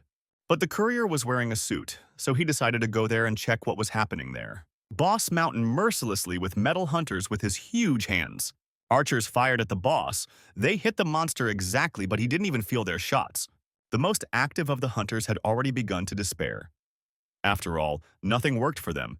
He sat down on his knee and began to restore his breathing. The magician hunter approached the head of the guild and asked in a frightened voice if she could protect them, because in fact he came to join the guild and not to fight. The girl looked at the magician with an ominous look and told him that if they get out alive, the reputation of the guild will skyrocket. The guy was very surprised by the head's answer. He tried to tell her something, but literally at the same moment a powerful blow from the girl's bodyguard landed on his head. The magician fell to the ground and the girl objected to him in an arrogant tone that they had come to help clear her dungeon. And it was not so difficult. The hunter with red hair stood in the front row and encouraged the other hunters. He shouted to them not to be afraid and together they would cope. The boss monster continued to unleash crushing blows on them, but the red-haired hunter bravely rushed at him alone. He jumped up and struck the golem's shoulder with all his might. The golem of such a blow staggered and became confused, and the hunter ordered the others to quickly attack. The whole crowd of hunters rushed at the boss and began to beat him with their swords. Finally, the monster could not resist and fell to the ground unconscious from the blows he received. The hunters looked at this enthusiastically and were happy that they managed to defeat the boss. All the hunters began to rejoice and be glad that they were alive, but one of them noticed that the monster was still moving a little and asked the question, "Is this not the end yet?" They turned around and saw that the monster had come to his senses again, and now his eyes were sparkling even more fiercely. The monster's body began to transform and improve in a very strange way. The guild leader laughed and said that it was time for the second round. Now the boss was even bigger and stronger, and a bright orange color shone in his chest. Just at the time when the monster was transforming, our courier drove up to this place and began to observe the monster. He could not understand what was happening here at all. A young hunter of the guild, Yang Wan, who was tasked with finding a courier, went to Buchin. Yesterday he was in Sewon, and today in a completely different city. He thought that at this pace he could travel around the entire province of Gyeonggi. He approached the gate leading to the dungeon and was surprised that there was no guard there at all. A man standing next to the gate called out to the young man. The guy looked at him in surprise and asked where he came from, to which the man got very angry and told the young man to watch his language. When the guy came closer, the man recognized him and realized that he was a hunter from the Yongwon Guild. The guy looked at the man with contempt and asked him what he meant when he said watch his tongue. The hunter recognized this man. It was a guy from the Hunters Association. After thinking a little, he realized that he was a rat of the Black Dragon Guild. The guy walked through him, pushed him with his shoulder and told him to get out of the way. The man tried to warn that something terrible was happening there now, but the guy did not listen and immediately entered the gate. The hunter came up with the idea that since the Black Dragon Guild bribed people from the association to control the entrance to this gate, it means that they want to kill the boss of the dungeon. He decided that he should warn the people who are in the dungeon that the Yongwon Guild stopped raiding the gates of Hua Mountain for a reason. But because the 9th trigram comes into real rage when it enters the second phase, the hunter ran with all his might into their side. The courier looked out of the bushes and looked at the monster in surprise. He didn't look like some piece of trash the Monkey King was talking about. The guy got excited and thought that this was too much, and even with this suit, he couldn't cope with such a monster. He sat in the bushes and tried to figure out what to do. It was written on his face that he was completely confused. He saw a woman with bodyguards and realized that he knew her. She was the head of the Black Dragon Guild. One of the girl's bodyguards dragged the magician by the scruff of the neck. The exhausted magician begged for mercy and asked for forgiveness. He promised that he would fight and asked only to let him go, after which he began to scream and asked them not to kill him. The monster was temporarily immobilized, and at that moment the bodyguard climbed onto the monster's chest along with the magician. The courier watched what was happening in horror and did not understand what the bodyguard was doing. The magician burst into flames and began to scream in pain, and the bodyguard at that time only stood and smiled sarcastically. The young magician, with tears in his eyes, turned to the bodyguard and tearfully asked to let him go, because he would burn. To which the bodyguard, with indifference in his voice, answered him that this was not his problem, and it would be better if the magician died in battle. The bodyguard began to let go of the hand that was holding the magician and told him, "Bye." Apparently, he wanted to feed him to the monster. Literally, at that moment, a courier appeared out of nowhere, screaming, "A scoundrel!" and with a powerful blow knocked out the insolent bodyguard. The head of the Hunter Guild watched in surprise what was happening and did not understand who he was, because he had just knocked out a rank 6 hunter with one blow. The bodyguard, with a blue face, lay unconscious on the ground and tried to make some sounds. The courier picked up the poor mage and asked how he was, to which the mage replied that he was very grateful to him for saving him, but he had better hit the gas right now. The courier at first did not understand what he was talking about. The courier looked around and saw a crowd of angry hunters standing right next to them. The head of the guild exclaimed, "Who is this idiot in a helmet?" The courier thought that he could simply grab the box and run away, while the hunters would be detained by this huge monster. The guy put the rescued magician on the ground and told him not to worry about him, because the courier simply couldn't watch him being killed.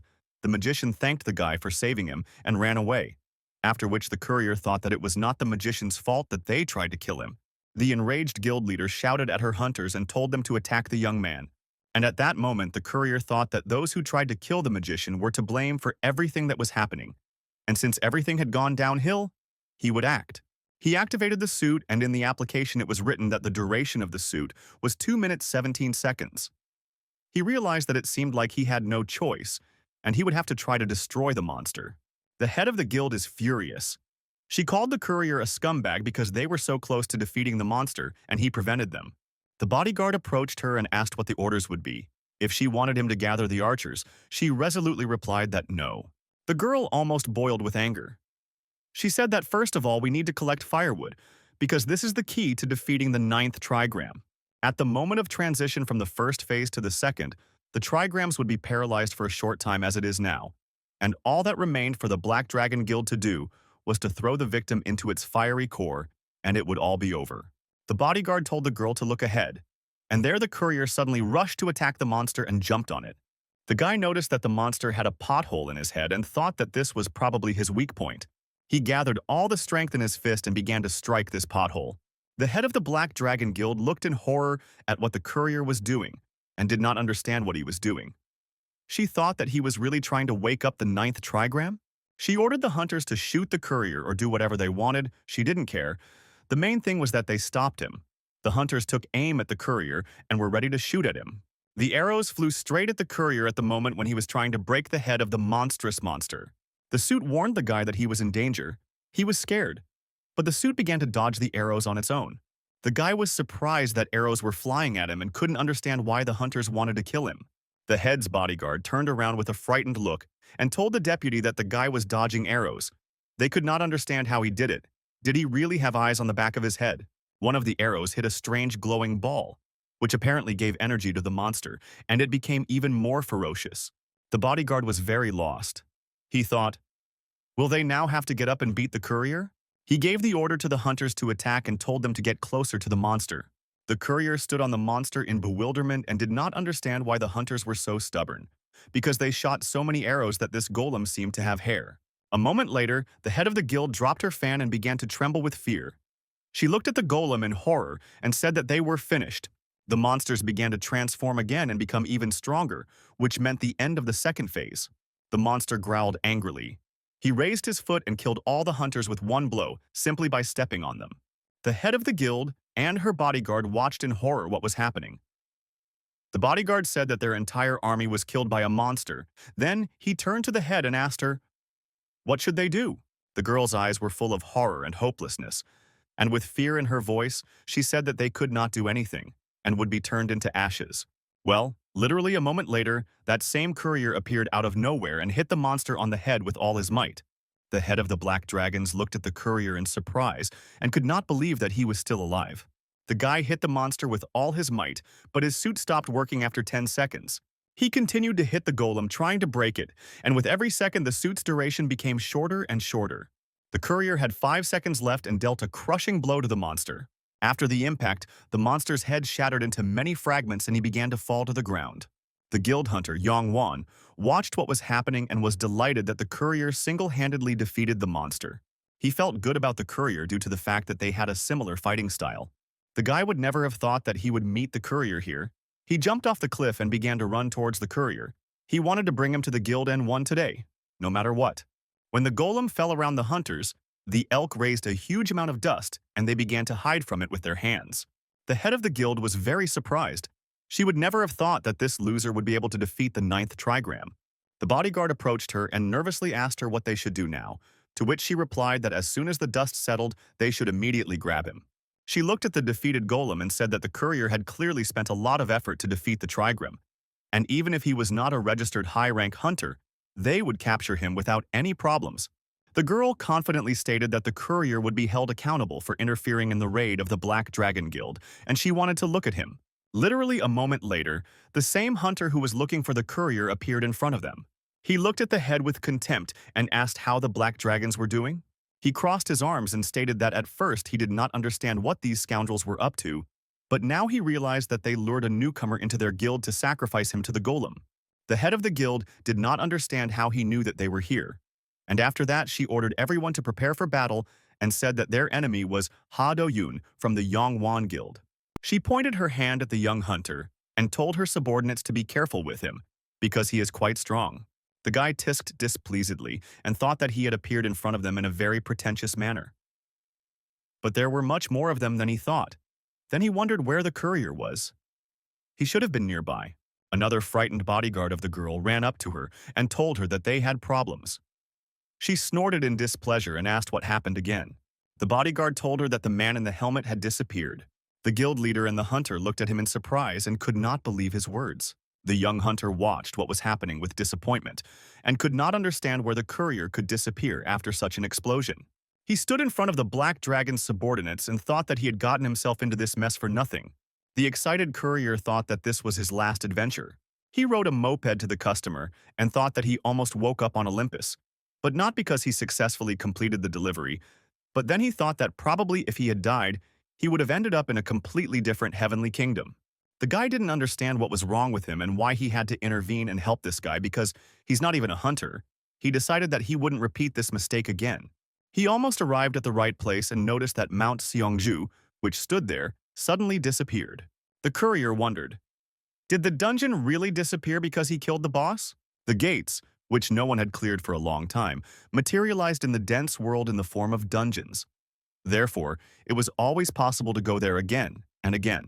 However, passes to the dungeon were given only to carefully vetted hunters, and sometimes through connections. The courier thought about the fact that this time the dungeon was cleared not even by a hunter, and certainly not a registered one, but by an ordinary courier. And he hopes that this will not cause a reaction. A minute later, the courier tried to remember what exactly he had just risked his life for, but then he remembered that he needed to take the order to the king of the monkeys.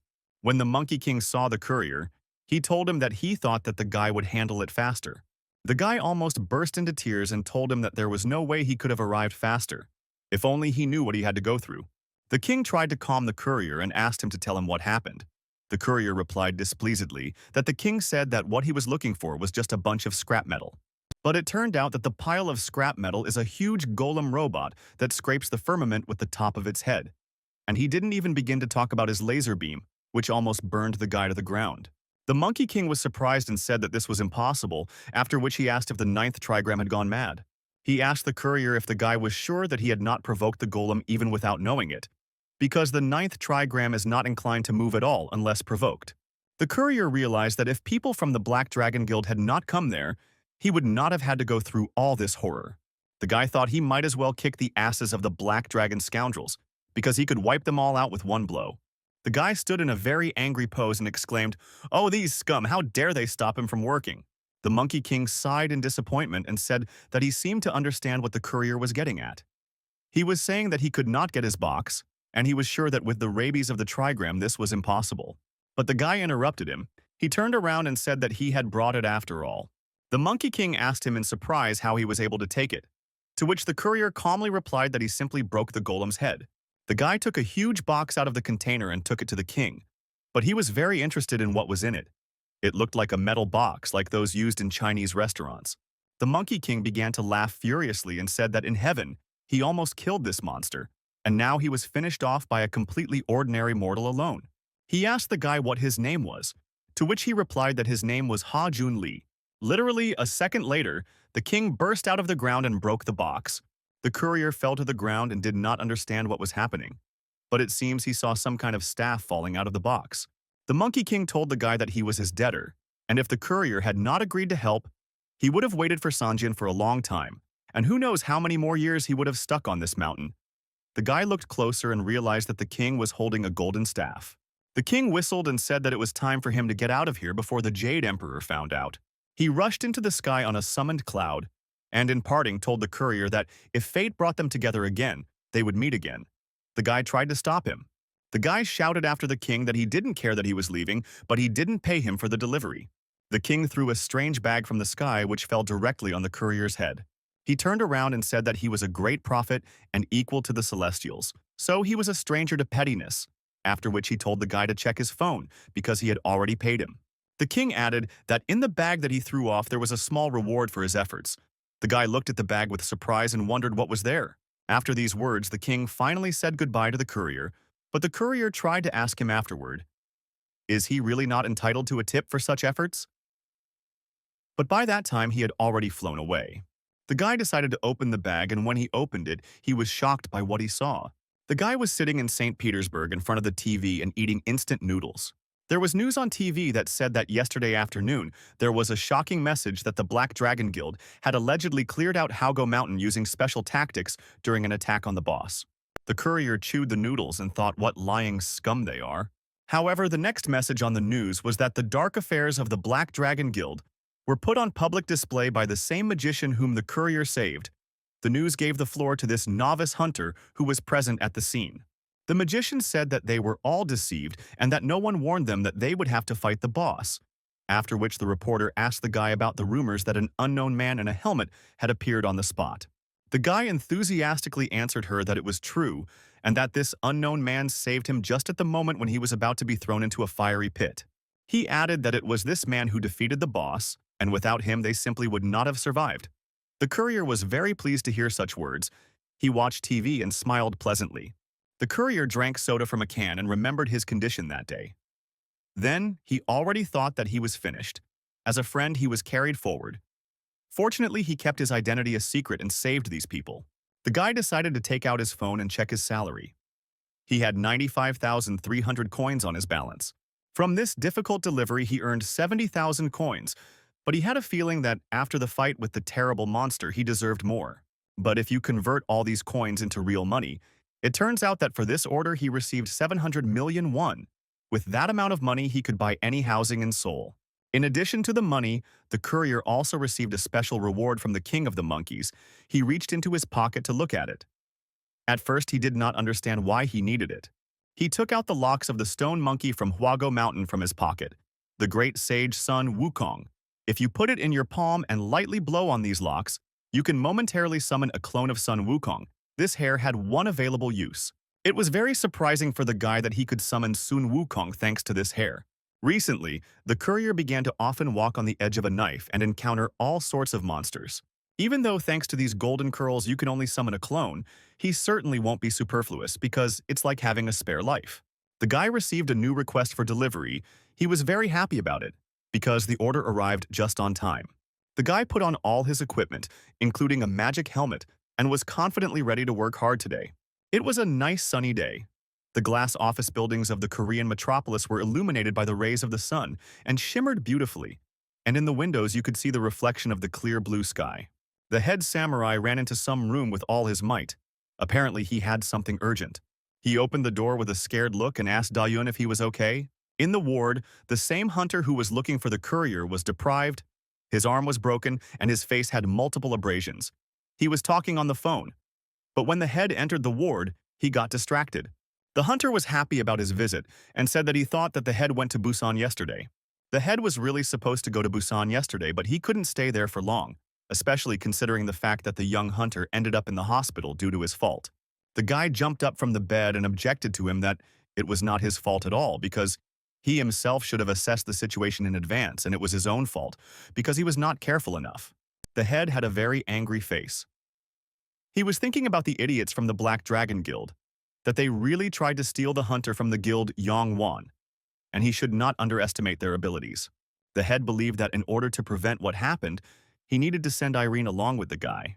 Out of anger, the samurai clenched his fist and promised himself that next time he would personally deal with the Black Dragon Guild. The head asked the guy how he was feeling and whether he felt better, to which he began to answer with a sad look. He got up from the bed and replied that the doctor told him that the situation was not very rosy. The head of the guild was shocked. He could not believe what the hunter said. He asked him, does he really want to say that his career as a hunter is over? The guy made a malicious expression on his face and answered him that he was joking, and he fell for his joke. The guy explained that the doctors told him that the fracture was not so terrible, so recovery would not take much time. These words greatly calmed the head, and from his face one could understand that it was as if a stone had been lifted from his shoulders. The hunter laughed and asked the head, did he really think that he would resign due to a couple of injuries? The samurai approached the guy, took him by the cheek, and said that he thought that now was the time for him to resign, after which the guy shouted and replied that he would never leave because he promised to be with the head until the very end. After this, the hunter began to tell the head about what happened in the dungeon. The head was very surprised by this story and asked the hunter, did the guy on the scooter really cope with the boss himself? The hunter replied that this was indeed so, and he saw with his own eyes how he appeared out of nowhere and cut through the thick head of this monster. He enthusiastically recalled that the courier did not even use a weapon and dealt with the monster with his bare hands. He believed that they were even somewhat similar, because he had the same fighting style. The guy heard that some guys were sent to Noryajin. He asked the head how it all went, and did they find that guy? To which the samurai replied that the people he sent searched all the surroundings, but could not find him anywhere. They watched on cameras as the guy entered the alley, and then he seemed to evaporate. At that moment, the courier was on his way to order. And when the hunters of the Yongwan Guild were discussing him, he wanted to sneeze. He thought that maybe someone was remembering him with an unkind word now. At first, the guy was driving through the clouds and then drove onto the road to Hephaestus's house. He noticed that there is always a very strong temperature difference on Olympus. He walked up to Hephaestus's house, carefully opened the door, and, without entering the house, told him that he was here. Hephaestus was busy with work at this time. He was forging something on an anvil with his huge hammer. The guy quietly entered the house and sat down on a chair. He decided not to distract Hephaestus and wait until he finished his work. The courier began to feel sleepy. He thought that maybe it was because of the sudden heat. The guy began to fall asleep and he began to have strange sensations, very warm feelings that reminded him of something, as if he was again in his mother's arms. Hephaestus woke up the guy with a question about how he ended up here. The guy opened his eyes and realized that he was lying on the blacksmith's chest. The courier fell to the floor in fear and began to ask Hephaestus why he became his mother. But Hephaestus laughed and noticed that the guy was apparently tired. Hephaestus told him that today's delivery would be quite long. He asked the guy if he was sure that he could handle it. The guy thought about the fact that they usually give an additional surcharge for long delivery times. He answered Hephaestus that he was ready to travel around the entire globe if he was paid a decent amount. Hephaestus was pleased with the guy's enthusiasm and said that he knew that he could be relied on. The blacksmith handed the young man a staff with a cobra head at the end, and he said and added that he had just used the heavenly steel that the courier brought him. He handed the cane to the courier and said that the delivery needed to be completed today, so he needed to hurry up. The guy replied that since it needed to be delivered today, then it was time for him to hit the road. The courier looked in surprise at the cane with the head of a snake and wondered where he was going to deliver it. Hephaestus replied that she needed to be delivered to the pyramid. The guy was very surprised by this. He asked Hephaestus if he thought that this cane would be easier to send by parcel. And in general, how does the pyramid relate to Greek mythology? To which Hephaestus replied that he did not know that the guy was so adamant and told him not to think about it like that. The blacksmith made a sweet face and said that not only the gods on Olympus turned to his services, to which the guy asked Hephaestus not to try to pretend to be a cutie. The courier agreed to deliver the cane, only asked to give him a couple of hours and began to run towards the exit. But Hephaestus stopped him and said that he almost forgot something. He explained to the guy that the client who needs to deliver the cane is quite picky, so he took the liberty of finding an assistant for the courier. The courier returned and asked Hephaestus in surprise, "Which assistant are we talking about?" Literally a moment later, a little girl with elven pointy ears entered Hephaestus's house, introduced herself as Lucio, and said that she had come to serve Hephaestus. The guy started to go to order. He exhaled and realized that he was worrying in vain, because the pyramid is located within the mythical kingdom, so he doesn't have to go to Egypt. Moreover, he doesn't have to hang around in traffic jams in the clouds. He was already thinking that this delivery would be easier than ever, when suddenly from behind came the cry of that same little girl who claimed that she had been deceived. She thought that she was going to help Hephaestus, and not ride on some little man's snag. The guy thought how good it would be if this fool didn't follow him. He turned around, called her a small girl and asked her to be silent, because she talks too much, to which she kicked him and said not to call her small, because for a nymph, she is very even high. The guy was furious. This girl was getting on his nerves very much. He could not understand why Hephaestus assigned this furious child to him. Exactly an hour ago, Hephaestus appointed this girl and gave this girl to the guy as an assistant. When he saw her, he was very surprised. He asked Hephaestus, "Is she really his assistant?" To which Hephaestus asked him indignantly, "Does he really think that she will not be useful to him?" The girl heard their conversation, and in response, in a dissatisfied tone, she asked the guy to respect his manners and not look down on her, just because she is a nymph. Hephaestus explained to the courier that he completely trusts him, but he cannot deny that he is not so good at mythology. That's why the blacksmith asked Lucio to help the courier, because she understands everything very well and he thinks that she will help him a lot. The guy looked confidently at Hephaestus and told him that he didn't have to worry about anything. The girl was riding behind on a moped and picking her nose. She said that she was very bored and asked why she had to do all this to help some stupid person. The little nymph kicked the courier on the back and asked him, "How long do they have to go?" The guy tried to simply abstract himself and not notice that he was traveling with her. But the girl was not happy with this and she began to dig into him even more in order to attract attention to himself. The guy thought to himself, well, he got a splinter. He got angry and told the girl that if she didn't want him to leave her with the delivery, she should sit quietly and not distract him. Then he would tell Hephaestus that she had completed her task. The girl looked at him dissatisfied, crossed her arms and declared that he was trying to sully Lucio's honor. She began to tell him that when she was a student at Ditchwater High School, she skipped 2 grades.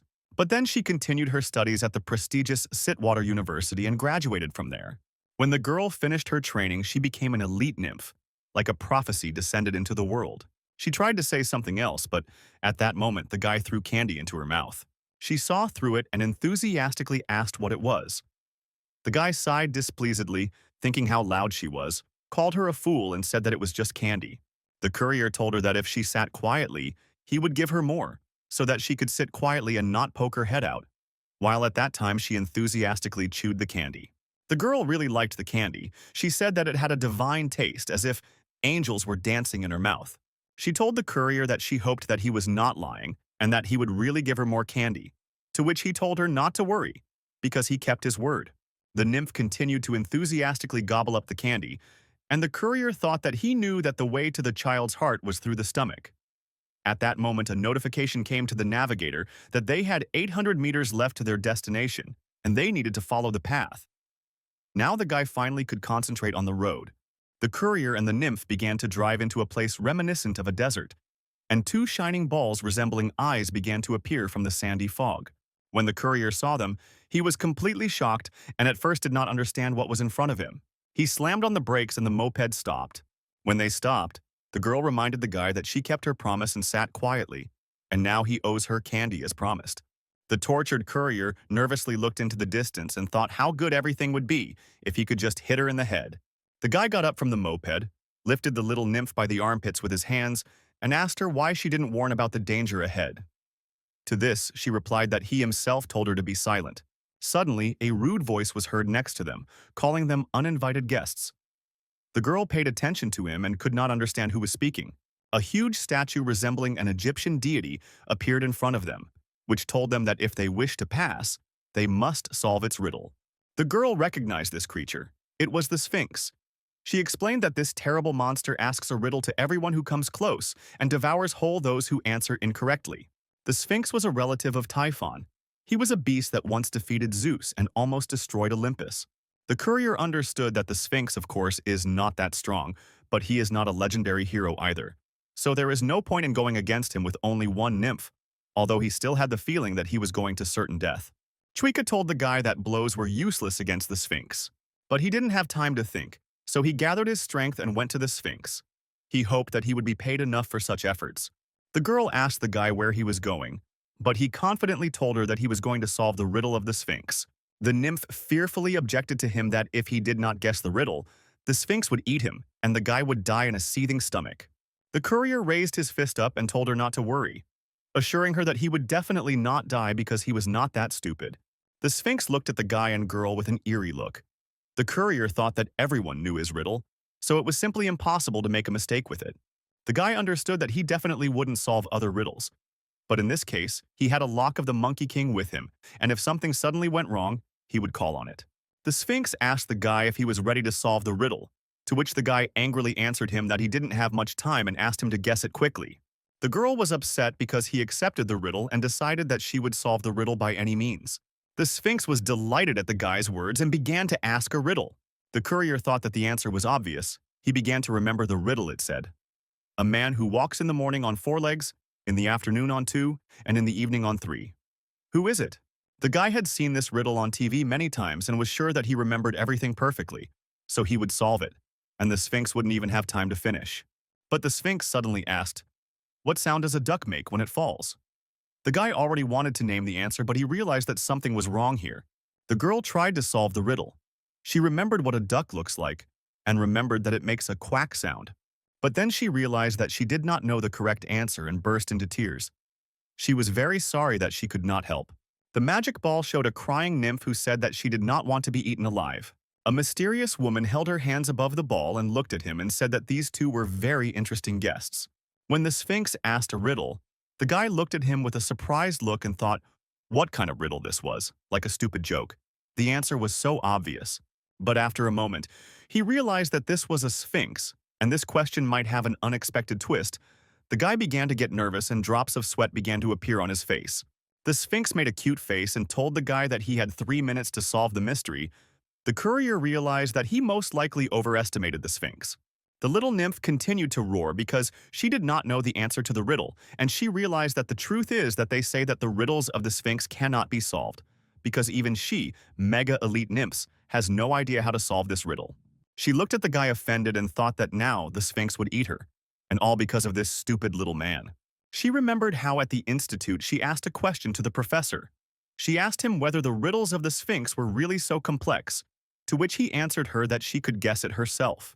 He stood with his back to her and said that before Oedipus managed to solve the riddle of the Sphinx, it had already swallowed up several hundred people. She could not believe that even the professor could not solve the riddle of the Sphinx. But he answered her that not only could he not tell it, even the dean of their institute could not. He turned around and told the girl that if she had the misfortune of meeting the Sphinx, it was better to run as fast as she could without looking back. She began to roar harder and say that the professor warned her about this, but she did not listen to him, and now they will never solve this riddle. Well, literally a moment later, the guy gave the answer to the riddle and said that the duck says quack-o. The girl was indignant at this guy's answer and asked him how dare he waste their only attempt so mediocrely. She began to shake him and say that such an answer would not even have occurred to a half-witted idiot. And if he so wants to die as quickly as possible, let him do it when she is not around. But a moment later, the Sphinx laughed and said that the answer was correct. The girl was very surprised and could not believe it. She asked the guy how this answer could be correct, to which he told her that this was an ordinary absurd riddle and was surprised that she had not heard of such a thing. The formidable Sphinx turned to the guy and praised him for this solution, after which he said that he could pass. And the courier snorted displeasedly and asked the Sphinx to shut up. After all, he had already solved his stupid riddle, so he wanted the Sphinx to get away from him. The Sphinx was very confused by this answer and did not understand what was happening, and the guy got on the moped and began to leave, finally telling him that next time he should come up with something smarter, because such riddles are some kind of kindergarten. The Sphinx was very upset because of these words, and his menacing appearance changed to a plaintive one. and tears began to appear in his eyes. The guy began to mock him and laugh because he was crying, to which the Sphinx sent the courier to hell and said that it was just sand that got into his eyes. The Sphinx continued to cry and the guys laughed and drove away, because now the quest with the Sphinx was successfully completed. The courier decided to speed up and warned the girl about this, asking her to hold on tight. This time she agreed without any objections. They drove along the mountain quarries, and the girl thought about how the guy came up with such an answer, because he is a simple person. The guy took out his phone, looked at the map, and said that they were almost there. They just needed to cross the gorge. The girl timidly turned to the guy and asked for forgiveness for her bad words. Lucio said that she had to help him along the way, and all she did was condemn the guy for the fact that he is a man, and she does not deserve to call herself a mega elite.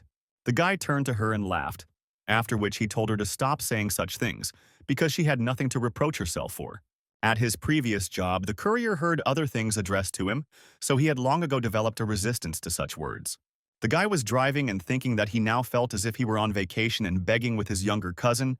He told the girl that everything was fine and asked her not to worry. The nymph thanked the guy for the first time and called him by name. The guys began to drive up to the entrance to the pyramids. The pyramid was very huge and impressive in its size. Lucio looked at the pyramid with delight and said that she couldn't even see its top from here. The courier took out his phone, went into the application and began to look around. According to the map, he should have been expected here. Lucio noticed a strange thing standing on the ground and told the courier to look at it. The guys looked at the ancient thing in surprise and the guy wondered what it was.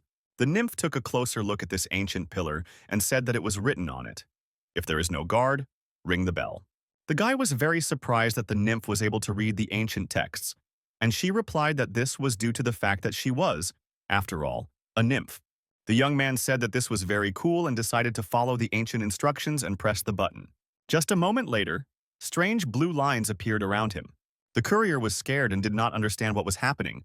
The nymph suggested that it was some kind of gravitational magic. Pieces of earth began to break nearby, and the guy objected why all this was happening, because it said ring the bell.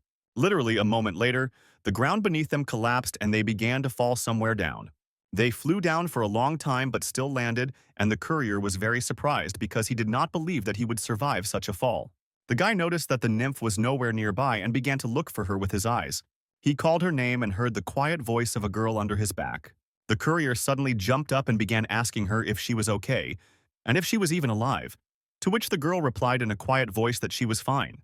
They stood up, came to their senses, and began to walk through some dark room. The guy lit the way with the flashlight built into his phone. The courier walked with a very dissatisfied face and was thinking what to do now, as if he was not making a delivery, but going through some kind of quest in the dungeon. Suddenly, Lucio noticed something unusual next to them. She called the courier, and he answered displeasedly and assumed that she wanted to say that there were traps in the floor. But this was not so. The girl asked the courier to dedicate her shining piece of metal to one of the ancient scriptures. He took out his phone and started shining it on the wall, trying to see what was written there. Having studied the wall a lot, he realized that these were frescoes, and it looked like giants were painted there. The girl looked at these frescoes in great surprise, as if she knew something about them.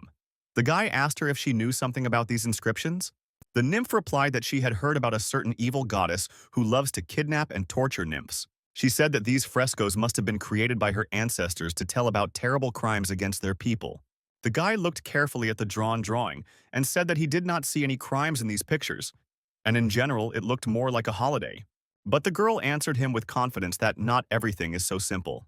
After all, they say you meet the enemy when you least expect it. After that, she added that on this day, she would take revenge for the suffering of her ancestors. The guy turned and told her that there would be no revenge today, because whoever lives in this pyramid is, first of all, their client. Suddenly, the guys heard a woman's voice sounding behind them. The woman heard the words of the nymph and asked the guys, did they really sneak into the goddess's house to take revenge? And they turned around and saw in front of them a woman of heavenly beauty, who looked at them with a grin and called them little rude people. A very bright divine light emanated from this girl. She asked the guys which of them wanted revenge. The guy tried to cover his eyes with his hands because of the blinding light he couldn't even see who was talking to him. Suddenly, Lucio rushed at the girl, shouting that her ancestors must be avenged and she was a second-level mega elite. The courier tried to stop the girl and thought, what an impulsive child she was. Why did she immediately attack? The woman looked at the little girl in surprise and, looking closer, realized that she was a nymph. When Lucio began to approach her, the woman stretched out her arms and said that she had not seen anyone like her for a long time. To the surprise of everyone, when the nymph almost struck, the woman hugged her with all her love and said that they nymphs are so cute. The girl tried to say something and ordered to let her go right away, calling the woman the sworn enemy of her people. But the goddess didn't care, and she continued to hug the nymph like a little child. The courier was shocked. He looked at what was happening in surprise and did not understand what was happening. The goddess explained that long ago she had invited nymphs to this basement and organized various holidays and competitions for them. Hugging the girl, she said that the nymphs were always very nice, but unfortunately, they are no longer with her. The courier watched all this with surprise and assumed that apparently all the nymphs died like that. He asked the goddess that did all the nymphs die through strangulation in her arms? The woman came to her senses a little and released Lucio from her embrace, after which she said that she could not stop herself and she always behaves like this when she sees something so cute. Now the guy understood what Lucio meant by torture. The girl burst into tears and told the woman that she had almost killed her, and a little more, and she would have been on a boat crossing the river Styx. She looked at the courier and asked him why he didn't save her, to which the courier replied that he told her to learn to control herself. The girl remembered the words of the guy who said that she was like a cousin to him, after which she asked why he didn't protect his sister. The guy called her a little thorn and asked her to stop being capricious, and the woman at that time looked at them like little children. The goddess coughed into her fist, trying to attract attention, and decided to introduce herself. The girl said that she is the lady of the two richest and sunniest countries, the high priestess of all temples, and her name is Pharaoh. But the guys didn't even listen to her and continued to sort things out among themselves.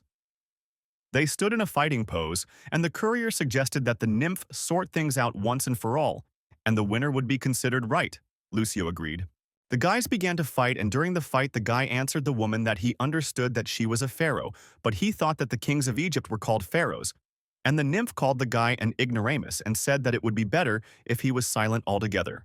The girl began to explain that in this world there are two types of gods and goddesses. For example, there are people like Cupid or Hephaestus who were born gods, and there are those who achieved divinity during their lives, such as this old ant. The goddess was a little angry at the little girl's words, and she asked the nymph if she didn't think it was ugly to call her old ant. The girl was embarrassed because she thought that the goddess didn't hear her. The guy decided to interrupt their conversation and told the goddess that they were only here because they were making a delivery. The woman replied that she knew about this because she had been watching them all the way through her crystal ball. The guy tried to object to the goddess, but literally a moment later, the very cane he was delivering flew out of his backpack. The cane flew straight into the goddess's hands and she began to examine it with interest. She really liked the cane. She noticed that it was excellently made and its shape was perfect, after which she thanked the courier for bringing the cane to her. She called the courier by name and said that he fully lives up to his reputation. The guy was surprised by her words about reputation and did not understand, since when he had a reputation, but after a second he realized that it meant a lot.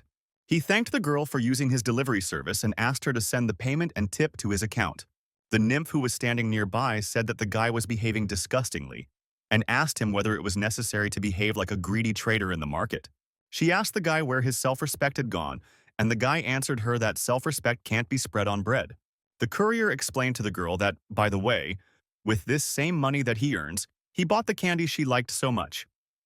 When the nymph heard the word candy, her face immediately changed. After that, she immediately began to thank the goddess for the delivery in the same manner as the courier. The guy noticed. This is what a drop of capitalism does to the nymph. The goddess told the guy that she was pleased to see how he was friends with these cute little people and he didn't have to worry about payment. She objected that she was a generous goddess, after which she clicked her finger and the payment was transferred to the courier's account. The guy opened the phone and was stunned. 50,000 points for tips and 50,000 points for delivery were added to his balance. He couldn't take his eyes off the screen because he now had 195,000 points on his balance. And in human terms, this was equal to 19,530,000,000 won. The girl interrupted the courier and said that he now owes her for her help, so he's off the candy. The guy smiled broadly and said that now he could buy her the entire candy store and maybe even open a confectionery factory. The girl objected that in this case she was entitled to 90% of the income. And the woman looked at the nymph with affection and called her a little predator. The goddess explained to the guys that now when they can leave through the central entrance and not through this dark tunnel. The guys at first did not understand what she was talking about. The goddess explained that she came down here with great nostalgia, but she was somehow tired of receiving couriers in the basement. The guys told her that they thought that this was the entrance. The girl added that there was a bell at the entrance and it was written there that if there is no security, you need to call. The goddess explained that there had been no security there for several centuries, and now they could simply leave through the main entrance. The courier asked if this was true, and the girl became worried because she was the one who told the courier to press the bell. They began to leave the pyramid, and the guy said that he would not give the girl any candy, and she responded by calling him an evil one, and with this their delivery to the pyramid was completed. The guys drove for a very long time and finally arrived back at Hephaestus's forge. The courier took off his camouflage helmet and sighed heavily. He was very glad that they had finally returned, and he didn't even know how they managed to survive. The girl slept soundly all the way. The guy began to shake her shoulders, trying to wake her up. She slept so soundly that drool was dripping from her mouth. She woke up and began to rub her eyes, after which she asked the guy if they had already returned. He took her hand and began to lead her to the forge. He asked her, "Can't she really see that they have arrived because it's already dark outside?" Without opening her eyes, she answered that she couldn't see anything, after which the guy called her a little child and told her to open the door.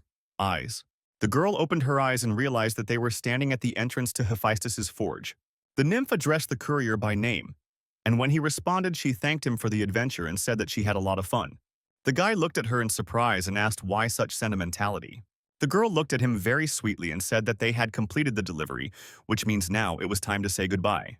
Hajun smiled widely and thanked her in return, adding that he also had fun with her, even though she talks a lot. The girl got a little angry and asked him why he said this and thereby ruined such a touching moment, to which the guy answered her that he was telling the truth and she would not deny that she was a little talker, after which the guy realized that they had become attached to each other. They looked at each other and the girl jokingly said that she would never work with him again, to which the courier replied that it was mutual. Hajun did not expect them to become friends. When they entered the forge, Hephaestus greeted them with praise. He called them stars and said that the client had nothing about them except enthusiastic words. Hephaestus thought a little and invited the guys to work in pairs. They were very surprised by this proposal because they were not ready for it. They looked at each other with friendly eyes and grinned, after which the guys pointed their fingers at each other and said that there was no way they would work together. And the girl added that it was better to die than to work with this boor. It looked like a conflict of interest. Rays of morning light penetrated through the window and illuminated the room. The courier was sleeping very soundly, but suddenly a female voice was heard next to him. He opened his eyes and asked who was there. In front of him, he saw the same nymph who was sitting on him and telling him to wake up quickly. The guy jumped out of bed and began screaming to ask her what she was doing here. She covered her ears and asked her not to shout at her so much. The girl asked him if he had forgotten that they were now working as a team, and the guy remembered that he could not refuse Hephaestus. When they made the delivery and the guy refused to work with the girl, Hephaestus was very upset and said that he never asked his son for a favor, and it was all for the sake of this, so he had to team up with this girl. He offered his hand to his forehead and asked the nymph why she woke him up, because he was sleeping so soundly. She replied that the noise in the room still didn't stop and looked at the phone. The guy asked what noise she was talking about. She gave him the phone, and when the guy turned on the phone, he was very surprised. There were a lot of new orders for delivery on the phone, but fortunately they were orders for regular delivery of food and things. The guy remembered that a week had already passed since he was fired from delivery. The girl asked the guy if everything was okay, to which he replied that it was nothing and she shouldn't worry. But the girl was persistent. She said that she wanted to know what was the matter and began to pull his t-shirt, and the guy asked her not to start whining again. A moment later the bell rang and the guy asked the girl to wait. He received a call from the manager of the same delivery company where he was denied access to orders a week ago. The guy decided that he should say that he was quitting. He reluctantly answered the call and waited for what the manager would tell him. Literally a second later, the scream of the manager was heard in the telephone receiver, accusing the courier of not being at work again and asking why the hell he doesn't take orders. The guy tried to answer something, but the manager didn't stop yelling. The manager asked the courier if he looked at how many deliveries were in the queue. The manager was 39 years old and was already starting to go bald. The manager added that the courier should actually be grateful that he did not fire him, and that he was lucky that he was only suspended from orders for a short time. The courier continued to listen to the screams of the manager, and he said that apparently the guy had not learned his lesson and ordered him to immediately get to work, otherwise he would fire him. The guy endured the boss's screams for a long time, but his patience was already at its limit, so he began to shout that he didn't care if he was fired.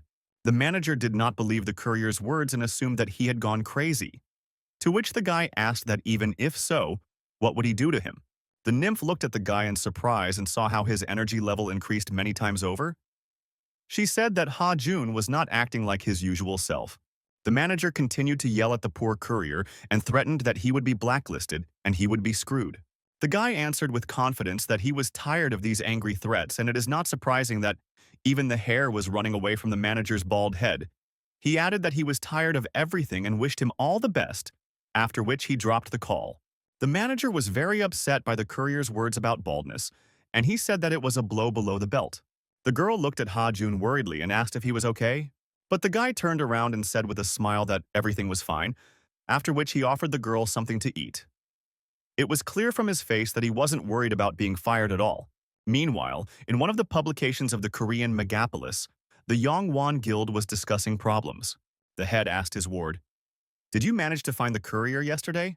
To which the guy with red hair told him that they searched every corner and none of them could notice either the scooter or the helmet. This guy was the captain of the third squad of their guild. The captain suggested that if his scooter was so difficult to track, maybe he realized that he was being followed and changed his license number. The head of the guild already had a lot of problems, so even now, and this guy, he sighed heavily and thanked the captain for checking everything. The captain asked him if they should continue their search, to which the head confidently replied that this was not worth doing, because they could not waste their strength like that. After this, the head asked about things in Busan, and the captain replied that they were not doing very well. He said that a detachment of 6 high-class hunters sent to the raid retreated, and it seems that in 5 days the portal will turn into a full-fledged dungeon. A month ago, a portal appeared on the Hyundai beach. When the association contacted them, the head immediately realized that clearing the dungeon would not be so easy. The samurai grinned and said that he did not think that 6 high-class hunters would be enough, but he knows what to do in such a situation. He looked at the captain and ordered him to notify Irene and the first squad that they should begin preparing for departure. The captain was very surprised that the head decided to go to Busan, and the head confidently stood in front of the window and thought that he would again show everyone why their guild is considered the best guild in the country. He offered his hand to the window and said that he had not gone on a business trip for a long time. The courier happily devoured a portion of noodles from the plate. These noodles are exactly what he wanted because he really wanted something spicy. The guy wiped his lips with his hand and thought that he would really like to see the manager's face when he said that he was quitting. At this time, Lucio managed to take the plate of noodles from him and began to eat it enthusiastically. She said that she had never tasted such yummy food. The guy tried to stop her and asked her to eat more slowly, because she would stain all her clothes. She took a piece of meat with chopsticks and said with delight that even this soft oval thing tasted incredible. And who would have thought that there were so many delicious things in the human world? She felt as if she had lived her whole life in vain. The guy laughed at her and said that it was just a plate of noodles. At this time, the cafe employees were standing nearby and discussing the guys in a whisper. They thought that it must be difficult for them.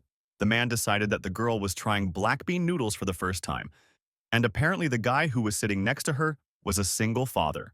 The guy noticed that the employees were discussing them and wondered, what are they talking about there? Lucio filled her belly to capacity and began to feel like she was about to explode. The courier bent down and began to wipe her mouth with a napkin, reminding her that he had warned her that she should not eat so much. The guy thought for a second and realized that it was as if he really had a little daughter. He thought about what his neighbors would start saying about him, because in the building in which they lived there were only tiny apartments that were definitely not suitable for raising a child, and besides, all the neighbors in the area considered the guy a loser and a slacker. The guy decided that since now they would have to live together, it was worth finding a larger apartment. He invited the girl to move, to which she enthusiastically agreed. The guy asked her why she was so excited, and she asked him in response, wouldn't he be happy if he moved from some shallow puddle? She spoke as if she had lived in his apartment all her life. The girl turned and pointed her finger at a huge building and then said that since they are moving, how about this palace? The guy looked at this building in surprise. At first, he generally thought that the girl was joking. He turned to her, grabbed her by the cheeks and explained that these apartments were very expensive and definitely no less than 20 billion won. In response, the nymph objected and asked him where the money had gone, which she helped him get during delivery to the pyramid. The guy opened his account and realized that most likely he would be able to afford this apartment. After that, he began to seriously think about the fact that he really should buy an apartment. At one of the apartment showings, Lucio shouted enthusiastically about how spacious it was. They stood in a luxurious apartment with a beautiful view, and the girl asked Ha Jun if they would live here now. to which the guy answered her that he had not decided yet. The guy looked around the apartment and thought that this building was new, and it looked quite chic. The guy stood and talked with the apartment sales manager. He asked him to repeat what he said, and the manager began to tell him that the current owners will be able to move out in 2 weeks, and the payment is about 200,000 won per month. The manager began to assure the guy that he would not find better conditions, because the location of the building is simply gorgeous. It is not too high. There is a school and transport nearby. He assured the courier that he would not regret the purchase even after 20 years. The guy interrupted him, thanked him, and said that it's really cool here, but he would like to see other places. The manager nodded and said that he would do it without problems and show everything that was available. The guy decided that buying the first premises was not very wise. The courier approached the nymph, who was admiring the view from the window, and called her to see the new place, and she asked the guy in an upset voice, "Won't they really live here?" He explained to her that he had not yet decided whether he would buy this apartment, and she responded by calling him a liar and trying to break free from his hands. When they left the apartment, the guy noticed the girl out of the corner of his eye. When he looked at her, it seemed to him that he had already seen her somewhere, and he knew her for sure. The girl ate noodles with chopsticks and smacked her lips contentedly. As always, she was surprised by the divine taste of the most ordinary noodles. The nymph looked at the courier in surprise and asked him why he wasn't eating, and he, in turn, was busy studying some kind of valuable paper. It was clear from his face that he was very pleased with what he read in the paper, because he bought a house on the very first day of his search, and this, of course, is damn cool. After a whole day of searching for an apartment, he finally settled on the building that they looked at for the first time. They bought an apartment at a price much lower than the market price, but still something bothered him. The girl he saw yesterday gave him no rest. He was sure that he saw her among the hunters in the dungeon. The guy thought about the fact that the helmet covered half of his face, so most likely she didn't recognize him. But still, he was very surprised that he no longer received new orders. The nymph objected and said that they had already completed one order. The guy explained that at least one order should have arrived in 2 days, but the girl said that 2 days is not so much. The guy objected to her by saying that before he received at least one order per day, she was very surprised that he received orders so often. The nymph said that excessive greed never leads to good things and the guy has enough money from the last deliveries. But looking at his account, the courier realized that he no longer had much money. Yes, there was still 19 billion won left in his account after paying for the apartment. But together with the remaining amount, it turns out that he needs to pay 17 billion won just for the apartment. In addition, on top of that, he needs to buy new furniture and household appliances and also pay a realtor. If we take into account all these expenses, then all the money was spent on housing. Realizing his situation, the guy fell to the floor. He made the main mistake of the new tenant, namely, overestimating his finances. The nymph was surprised and asked why housing was so expensive, because with this money he could buy a castle in the divine world. The guy crossed his legs on the floor and replied that he didn't even know about it, and explained that it has always been expensive in Seoul. "There's nothing to be done about it," the girl asked. "What should they do now?" The guy replied that he was very sorry that they wouldn't be able to buy candy. These words made Lucio very upset, and she was categorically against it. She said that she would think of something and sat down on the floor in a thoughtful position. After some time, the idea came to her.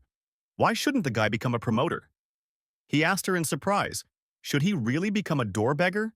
She explained that they did not have to wait for a new job to become available. The guy thought that they could turn to Hephaestus and ask if he knew any gods or heroes who would need delivery. He patted the girl on the head and told her that he recognized that she was still smart, and maybe even a real genius. But a moment later, the guy had a question. How can they get to Olympus? The girl did not understand the essence of the question and said that they could get there as usual. To which the guy objected and said that usually he teleports there when he is given an order. After such an answer, the nymph looked at the guy with incomprehension and surprise, and could not believe that he could not teleport on his own. 2 squads of the strongest hunters of the Yongwan Guild stood on the roof and were about to board a helicopter that was supposed to go to the dungeon. The head of the guild and his deputy Irene Beck went into the dungeon with them. The head stood in front of the troops and began to talk about the upcoming mission. Today, they are going to Hyundai Beach in order to deal with the new portal. He said that he wanted them to forget their previous failures and bring glory to the guild again. After his motivational speech, all the hunters agreed with the commander and began to cheerfully rejoice. The head told his deputy that it was time for them to go and called him to the helicopter. The girl nodded affirmatively and followed him.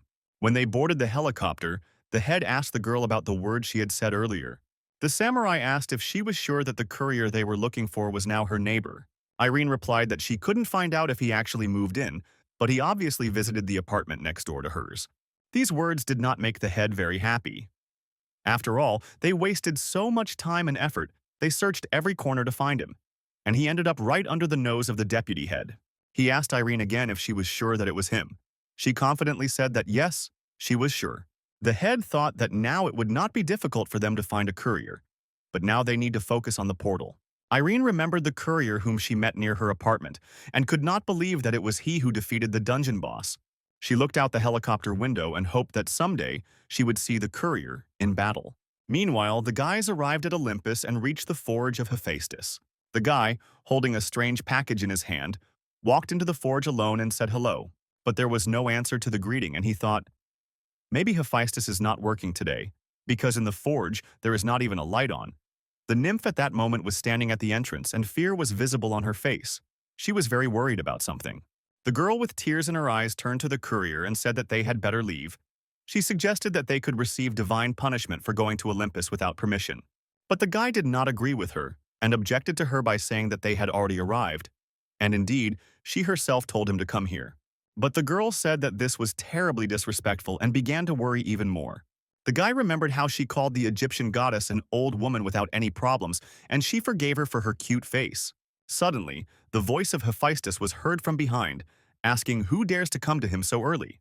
When they turned around, Hephaestus realized that he saw his old acquaintances. Hephaestus asked what they were doing here because he did not order delivery. The courier made a stupid face and said that he had something to do or, to be more precise, a request. Hephaestus asked what the request was, to which the guy explained that it would be rude of him to come empty-handed. So he came with a surprise, after which he began to take something out of the bag. Hephaestus asked with trepidation in his eyes if this is what he was thinking about. The guy took out a bottle of cold soju from the bag and said that he remembered that Hephaestus liked the beer, so he decided to bring the soju so that Hephaestus could try it too. Hephaestus was very happy with such a gift. He took the package and laughed contentedly, after which he asked the guy to tell him about the problem. The guy was a little embarrassed, but still asked Hephaestus, could he introduce him to gods or goddesses who might be interested in delivery? Hephaestus thought a little and said that he had something on his mind, but there was one thing.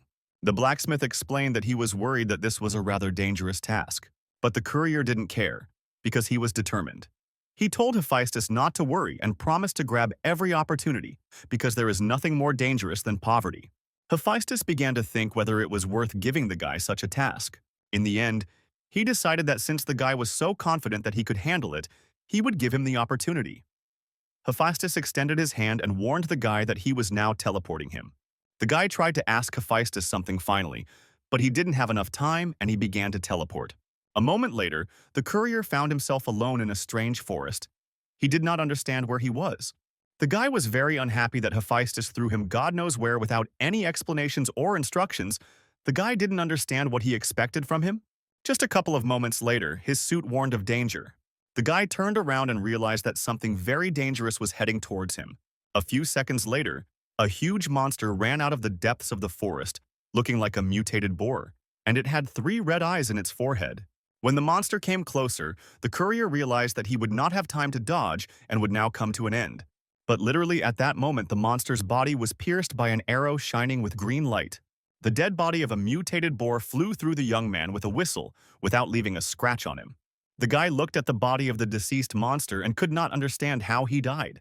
At that moment, the voice of little Lucio was heard from the bushes, saying that she barely made it. She approached the guy who was lying on the grass and moving away from shock, and told him that he was almost turned into a human cake.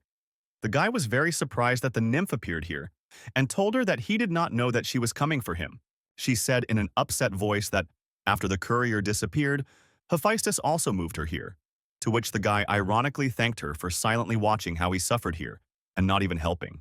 The girl happily replied that it was very spectacular because the boars of Olympus are known for their ferocity, and the guy was able to kill him with one blow. But the guy did not understand what was happening, because it was not he who killed the beast. At that moment, a man's voice was heard to the side, saying that it was he who killed the monster. The guy looked around and saw a creature with horse legs coming out of the bushes, and a male voice said that he didn't know that there were people here.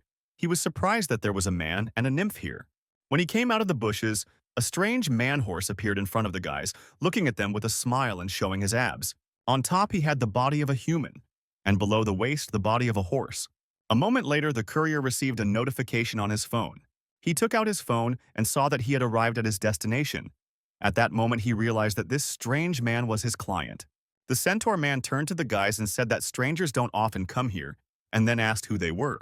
The girl pulled the guy's hand and said that she seemed to know who he was.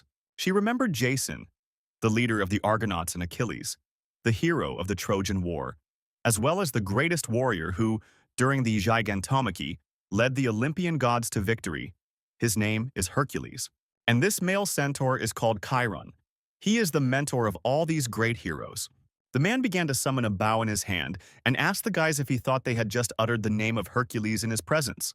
He took aim at the guy and asked if they knew what he went through because of this idiot.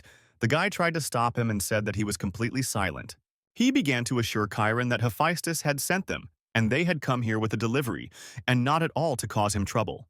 But the centaur did not believe the courier's words and still began to shoot at him. Fortunately, the guy was wearing his suit, which helped him dodge the arrows. After the failed attack, the centaur invited the guys to his house and began to listen to their version of what was happening. The courier told everything as it was, and the nymph confirmed his words.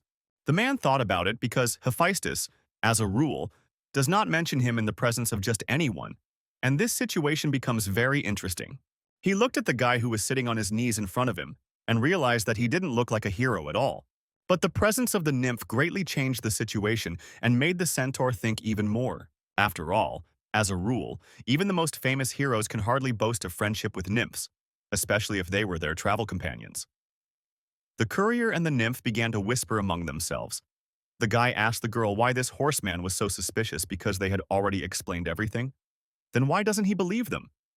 The girl replied that she doesn't know either, but they say about him that he has a very vulnerable soul.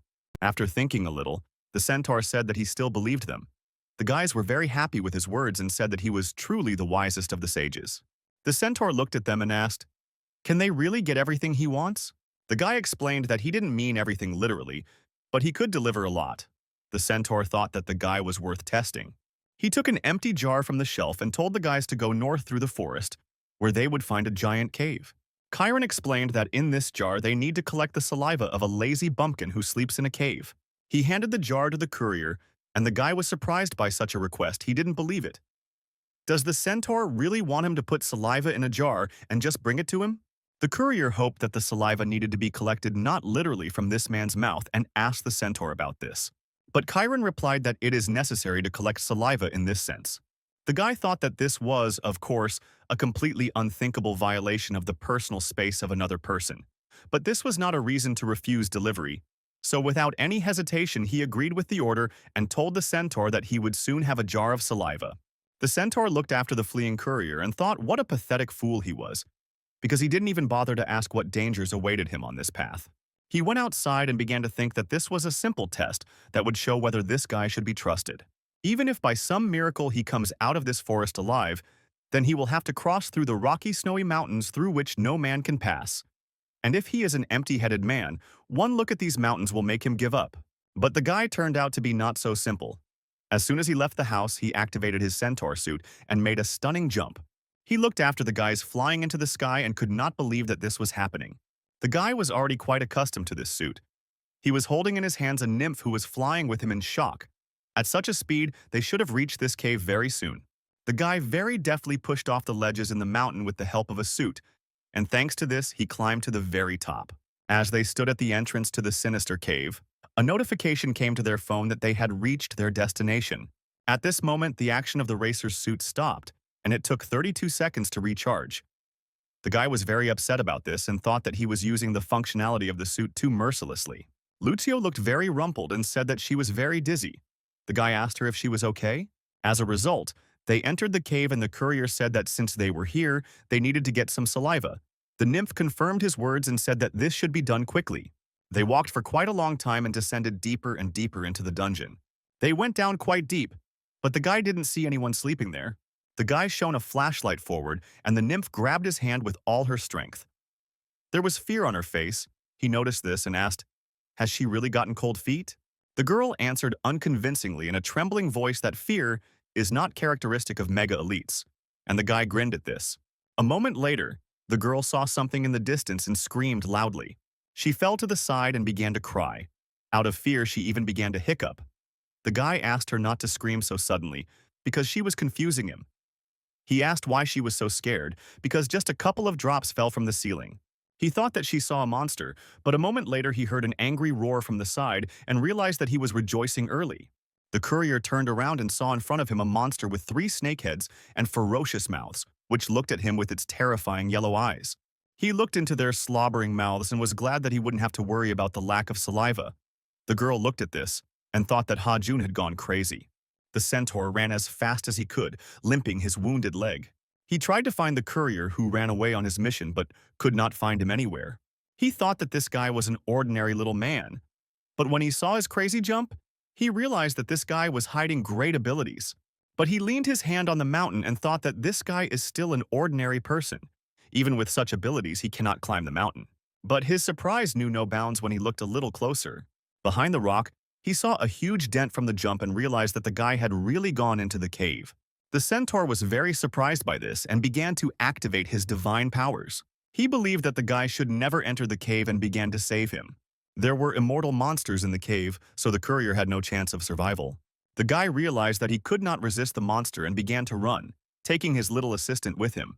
The guys hid behind a rock and realized that the monster seemed to be sleeping. The girl didn't understand.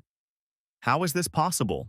She took a closer look at the monster and realized that this huge snake with several heads was a huge hydra monster. The girl was outraged that Chiron gave him such a task, but the guy didn't know what he was signing up for. The guy looked out of cover and realized that the situation was quite difficult. If he had had Hades' helmet, he could still have done something, but he had to go without it. But suddenly, a hint appeared in front of the guy that, in an emergency, he could use the warp service. Having opened the notification, he saw an explanation that said that for only 50 million they would transfer the goods he had purchased to where he was now. The courier was not very pleased with this news. Such a sum seemed to him to be a lot for the usual transfer of goods, because he bought the Hades helmet for 800 coins. But there was no time to think, so he took advantage of the offered service. Literally a moment later, 5,000 bonuses were debited from his account, and the same Hades helmet appeared in front of him. The girl noticed that a helmet had just fallen from the sky and was very happy about it. But the guy was upset because of the lost 50 million won that he had worked hard to earn. The courier from the helmet department said with confidence that the Hydra would come to an end. For a while he became invisible, after which he gathered his strength and began to run towards the Hydra. The girl didn't understand where the guy was running. She thought that he would run to the exit and not to certain death. The guy said that he knew where he was running, to which she objected to him that it was the Hydra itself, a deadly monster.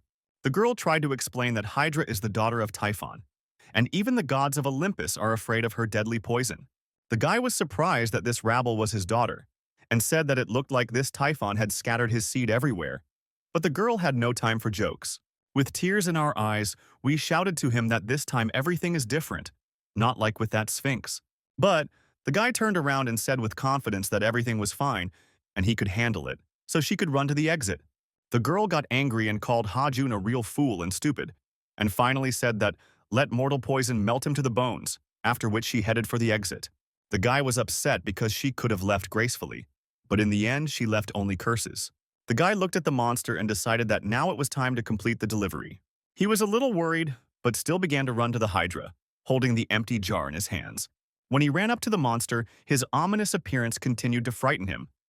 He thought, after all, she could sleep peacefully, but she pulled out her eyes and completely confused him. The guy opened the jar and began trying to collect the Hydra's saliva into it. Looking at the filling jar, he thought that he probably shouldn't touch this saliva, otherwise something terrible would happen. And why was he told to get it? The jar was almost full, and the guy, looking at it, decided that this was enough. He stood in front of this terrible monster and thought only that he would be dissatisfied with the small tip for such a difficult delivery. After some time, the cave began to collapse, and the guy did not understand what was happening. The guy thought it was an earthquake, and a moment later realized that he had broken a jar of saliva. Then the courier realized that, without noticing it, he was leaning his hand directly on the Hydra's eye.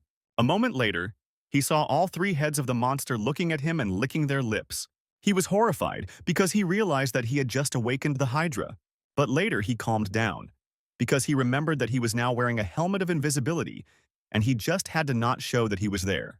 But the silence was interrupted by the voice of a monster who asked the guy who he was. The monster said that the courier smelled of ghosts from the flayed skin, and then assumed that he was sent from the abyss. The guy realized that the Hydra could smell him. Hydra assured the guy that he shouldn't be so afraid and then asked if the wonderful helmet that hides him belongs to Hades after all. The guy looked at the monster in fear and thought, how can she see right through him? Hydra continued to ask the guy why he came to her, and at the same time he traveled such a long way that he even had to swim across the river Styx. The guy thought that if he said that he came for her saliva, she would immediately kill him. One of the heads asked the other, is it really possible to swim across the river Styx? And the other called her a fool and said that Hades sent him. After this, the heads began to quarrel among themselves and the guy watched in surprise what was happening. Suddenly, one of the heads asked the courier why he was silent, and said that she hoped that he woke her up not because of some nonsense, because if this is the case. The guy cut her off mid-sentence, took off his helmet and said that he had come from the abyss to say hello, after which he realized that he was in a dead end. A girl began to emerge from the darkness, laughing because of the courier's answer. She asked the guy if Chiron had sent him, and he answered in the affirmative. The courier began to explain that it seemed that Chiron had been unable to contact her lately, and therefore he asked to say hello, after which he began to laugh awkwardly. The girl began to get closer and closer to the guy, and was very surprised that this little guy was interested in how his older sister was doing. She said that she had been living for many thousands of years and this was the first time she had seen this. She came closer and closer to the courier, and with every step he began to shake more and more with fear. But when she came close to him, he saw a very beautiful girl who asked how her brother was doing and whether he was doing well as a guard. At this time, Lucio flew with all her might towards the centaur and cried from helplessness. She was very worried about the courier. When she was flying, she called him a fool all the way, because she believed that even Ha Junwoo couldn't cope with the Hydra because it was suicide. The girl decided that she should go down from the mountains and ask for help. On the way, she met a centaur who was running to also save the courier. He asked her why she was alone. The girl excitedly replied that the courier had now gone to the Hydra. Chiron put his hand to his forehead and sighed heavily. He was not very happy that the guy was able to get to the Hydra. The girl shouted that they needed to help the guy as soon as possible, to which the centaur replied that even he, a demigod, could not cope with this monster. The nymph completely sank from such words. She regretted that she had not sent him back to the exit. Well, the centaur finally decided to activate his divine powers and told the girl to lead him to the guy. He said with a smile on his face that he could not afford for the young guy to die because of him. Meanwhile, the guy continued to stand in the dungeon and communicate with the Hydra. He looked at the girl and was surprised that the Hydra appeared before him in the form of a man. The girl noticed this and explained that after she was sealed in this dungeon, she could no longer return to her true appearance. Hydra said that even her younger brother had not seen her in this form and therefore did not know. He realized that her younger brother was the same monster with wolf heads that he had seen in Tartarus. The guy wondered what was wrong with their genealogy. The girl asked the courier how her little brother was doing and explained that she could not contact him, so she was very worried. The guy hesitantly answered her that there was nothing to worry about. Because he eats 3 times a day and gets paid, he is very happy with his profession. But there was little truth in the courier's words because her brother was an ordinary pet for the goddess. The girl laughed a little and said that she was glad to hear this. The guy said that since he said hi to him it was time to go, he didn't want to stay here, because if he had stayed, he could have been caught lying. But the Hydra stopped him and asked him to wait another minute, after which the blood in the guy's veins froze. She approached him and said that since he came to her at her brother's request, she couldn't just let him go, because what would happen to her reputation then? She began to cover the courier's body with her magical spell and he could not move. The guy began to tremble with fear.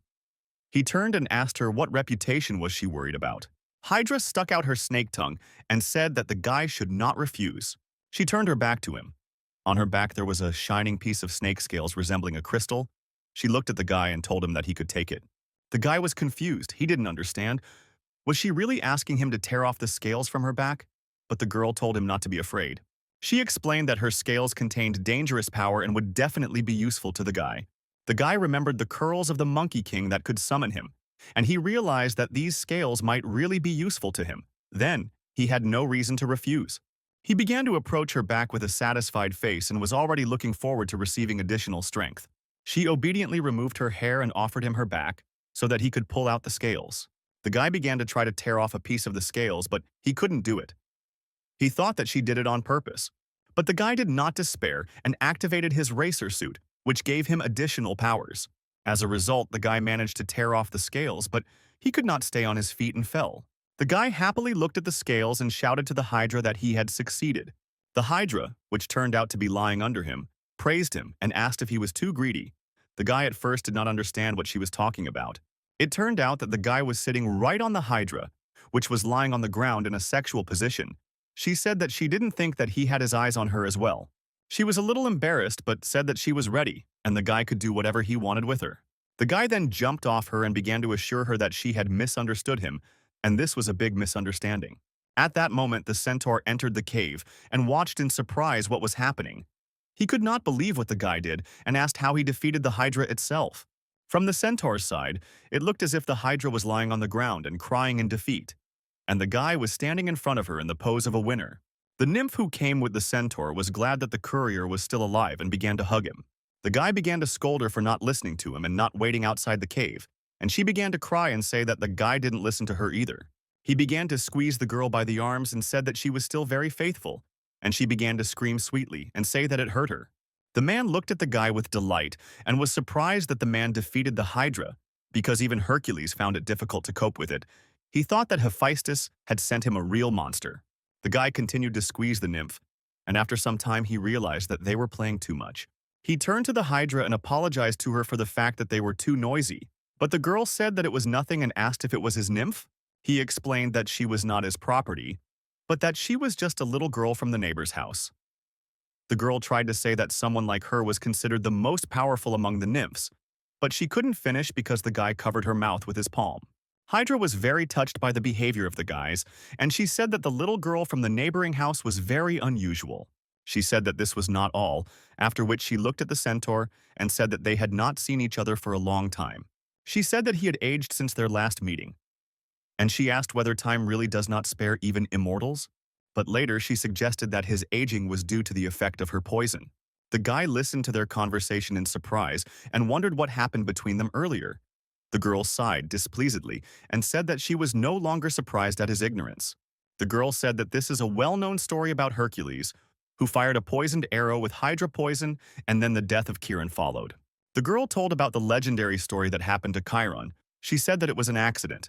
During the battle, a poisoned arrow hit Chiron's leg and the poison began to spread throughout his leg.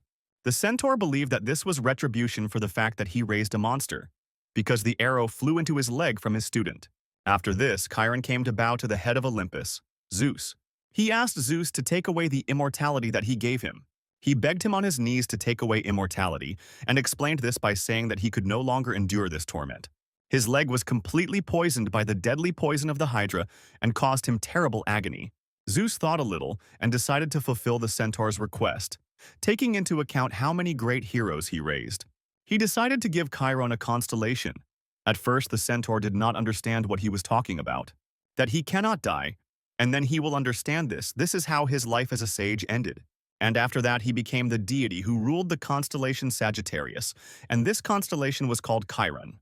Hydra was surprised that the centaur was able to reach her despite his poisoned leg, and she assumed that he was holding on only thanks to the power of the constellation. These words angered Chiron, and he said that she still had the same ugly snake tongue as before. He asked threateningly if she wanted him to cut it off. The girl laughed and said that the centaur had become very nasty with his words, but before he was such a gentleman. She turned to the courier and began to take something out of her bra. The courier and the nymph were very embarrassed by this, and they looked at the Hydra with their mouths open. Hydra took out a flask with liquid and asked the guy, "Does he still need her saliva?" She assumed that Chiron sent him for this saliva. The courier realized that she knew about everything from the very beginning, and she explained this by the fact that he smelt of Chiron. She looked at the centaur and invited him to take the flask with her saliva. The centaur found this very suspicious. He asked her what she was up to, because she couldn't just give him the flask with the antidote. Hydra explained that he was wrong to perceive her as some kind of villain, and, in fact, it was not she who poisoned him. After all, Chiron was poisoned with Hydra poison by his student Hercules, and the girl was waiting all this time for the centaur to finally come to her for the antidote. She had no evil intentions. She handed the flask into the man's hands and he took it. Then he opened the flask and drank all the Hydra's saliva almost in one gulp. Literally, a moment later, a strange reaction began to flow through his body. This reaction began to transfer to the leg and heal it from the poison. Then the centaur's legs began to give way and he began to fall to the ground. The guys at first thought that the Hydra had deceived and poisoned him, but they could not fully believe it. Well, literally a second later, they heard the centaur's plaintive cry. They looked at him and saw him hugging his legs and saying that they had returned to their previous state. All this time he endured pain in the world of constellations which lasted almost an eternity. Hydra approached Chiron and began to calm him down. She stroked him and said that he had endured a lot, and now he deserved rest. After that, the guys returned to the centaur's house and began to wait for him there, but he did not appear for a very long time. The guy began to wonder why the centaur was taking so long to come out, and he hoped that the centaur would not delay the delivery fee. The girl was angry at the courier's words. She said that he was talking nonsense. And in general, if you think about it, it was Hydra who gave the antidote to Chiron, and he cannot claim payment for the delivery. But after some time, the centaur entered the room, apologized, and asked how long had they been waiting for him. Chiron stood in front of them with a very cheerful and satisfied face and held a bow in his hand. He explained that he was looking for something, so he lingered. The guy said that they had really been waiting for him for a long time, at least longer than he thought. But the girl interrupted him, covering his mouth with her hand, and said that they had not waited at all. The man said that he wanted to give this bow to Hercules, but he thinks that it would be more suitable for the courier. The guy was not very happy about this because he wanted money more than some kind of onion. But the guy still accepted this gift with gratitude, despite the money. At this time, unexpectedly for everyone, the door opened and a man entered the centaur's house. They turned around and looked at him in surprise. At first, they did not understand who it was. The man who entered the house asked Chiron for forgiveness for coming so suddenly. The girl took a closer look at the man and realized that he was the god of war, Ares. The courier asked the girl if this was the fool from Olympus, to which she was indignant and said that he was crazy, because you can't call God that. The nymph explained that Ares is the son of Zeus and Hera, which means that he is a prince among the gods. Ares turned to the guy with the nymph and asked if it was correct that his name was Ha Zhongli. The courier was a little worried but replied that it was really him. When the divine prince heard the answer, he immediately rushed to run to the guy. The courier was scared at first, but when Ares ran up to him, he fell to his knees and began to ask the courier for help. The courier was in complete shock and did not fully understand what was happening, because he was the first among the people before whom God knelt. The courier agreed to help Ares, and he and the nymph went by train to their destination. The girl was very impressed by the speed of the train and looked out the window in surprise. The guy was pretty tired of her loud voice and he asked her to be quieter. After all, they were not alone here. She said that she understood and would definitely follow the rules of behavior in a public place. The courier looked very tired. He had not slept for a long time. And now he was entrusted with another delivery. He caught himself thinking that with this lifestyle, he would die earlier than expected. Unexpectedly for the guy, a notification came to his phone. He took out his phone and began to look at it. This was a notification about the receipt of funds on his balance. The centaur added 100,000 points to his account, and an additional 100,000 were allocated to him, and now he had 388,700 bonuses on his account. After such good news, the guy's fatigue disappeared and he laughed.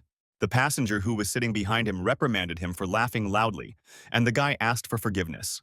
The girl noticed that the courier himself was making noise in a public place, and he told her to sit quietly.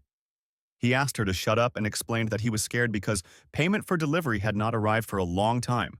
The guy thought that he was paid 20 billion won for the delivery, and thanks to this, he did not need to worry about bills or bankruptcy.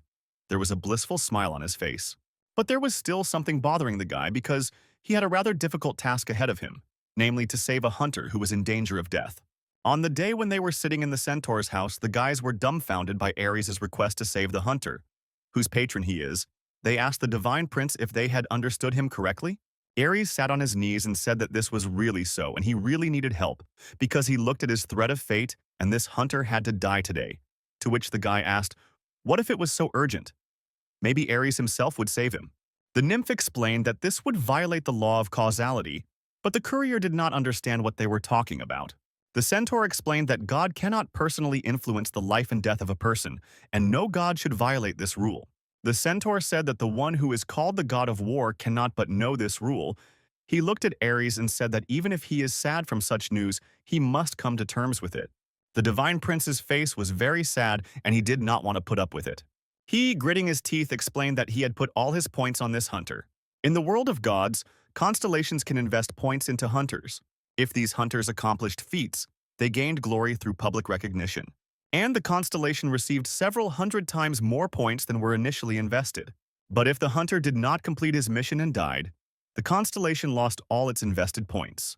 The guy asked Ares with contempt, "Did he really put all his points into this hunter?" The centaur began to scold him and say that he needed it that way and he deserved it. Then he asked Ares if he really just sat and played like that. The guy turned away shyly and asked him to help him at least once. Then Ares, with tears in his eyes, admitted that he even invested his father's points. The guys were shocked, because they remembered that his father Zeus, the chief of the gods, and his son stole all his glasses. The guy lounged on the chair and began to think about the fact that he didn't decide. He didn't understand how, in Ares' opinion, he should save the constellation hunter. But if he fulfills the request of a god like Ares, he will earn his favor and will probably receive huge tips for this task. So he sighed heavily and realized that he would still have to work. The girl asked the courier where they were going, and the guy replied that they were going to Busan. At this time, the head of the guild and his subordinates bravely fought with a crowd of dungeon monsters. The huge monsters did nothing but rush at the hunters, but the leader bravely cut them with his mighty blade. The hunters endlessly repelled the attacks of the monsters, but there was no end to them, and they continued to attack the hunters. The assistant to the head of the guild, Irene, also dealt with crowds of monsters without any fear. When she finished with the next crowd, the leader asked if she was okay, and she replied that everything was fine, and she dealt with the monsters that were behind. The head shouted to the hunters that they had done it, and they needed to rest for now. The hunters sat down near a rock and began to rest and recover. The head asked one of the hunters how long they had to go to the hall with the boss. He replied that they had already arrived and would soon see him. The hunter said that, be that as it may, they were great fellows. After all, they got there twice as fast as the vanguard. And the head answered him that it was all because this guy led them well. The samurai said as 6 high-ranking people from the vanguard were forced to retreat. He asked, "Is the monster really that strong?" The guy replied that he was quite large. Its size is approximately 10 meters. If they had fought from the very beginning, they would have been able to clear this gate, but the entire squad was exhausted due to the battle with the small creatures. The head realized that in this case, it would be at least difficult for them, but it's good that they were able to gather such a large detachment. The hunter stood up from the ground, cracking his knuckles, and said to the head, "Let's continue. I want to quickly finish this and call my mother." The head nodded in the affirmative, and they went to the boss of the dungeon. They approached the huge doors that were visible into the boss's hall, and the head told the hunters not to be afraid of anything.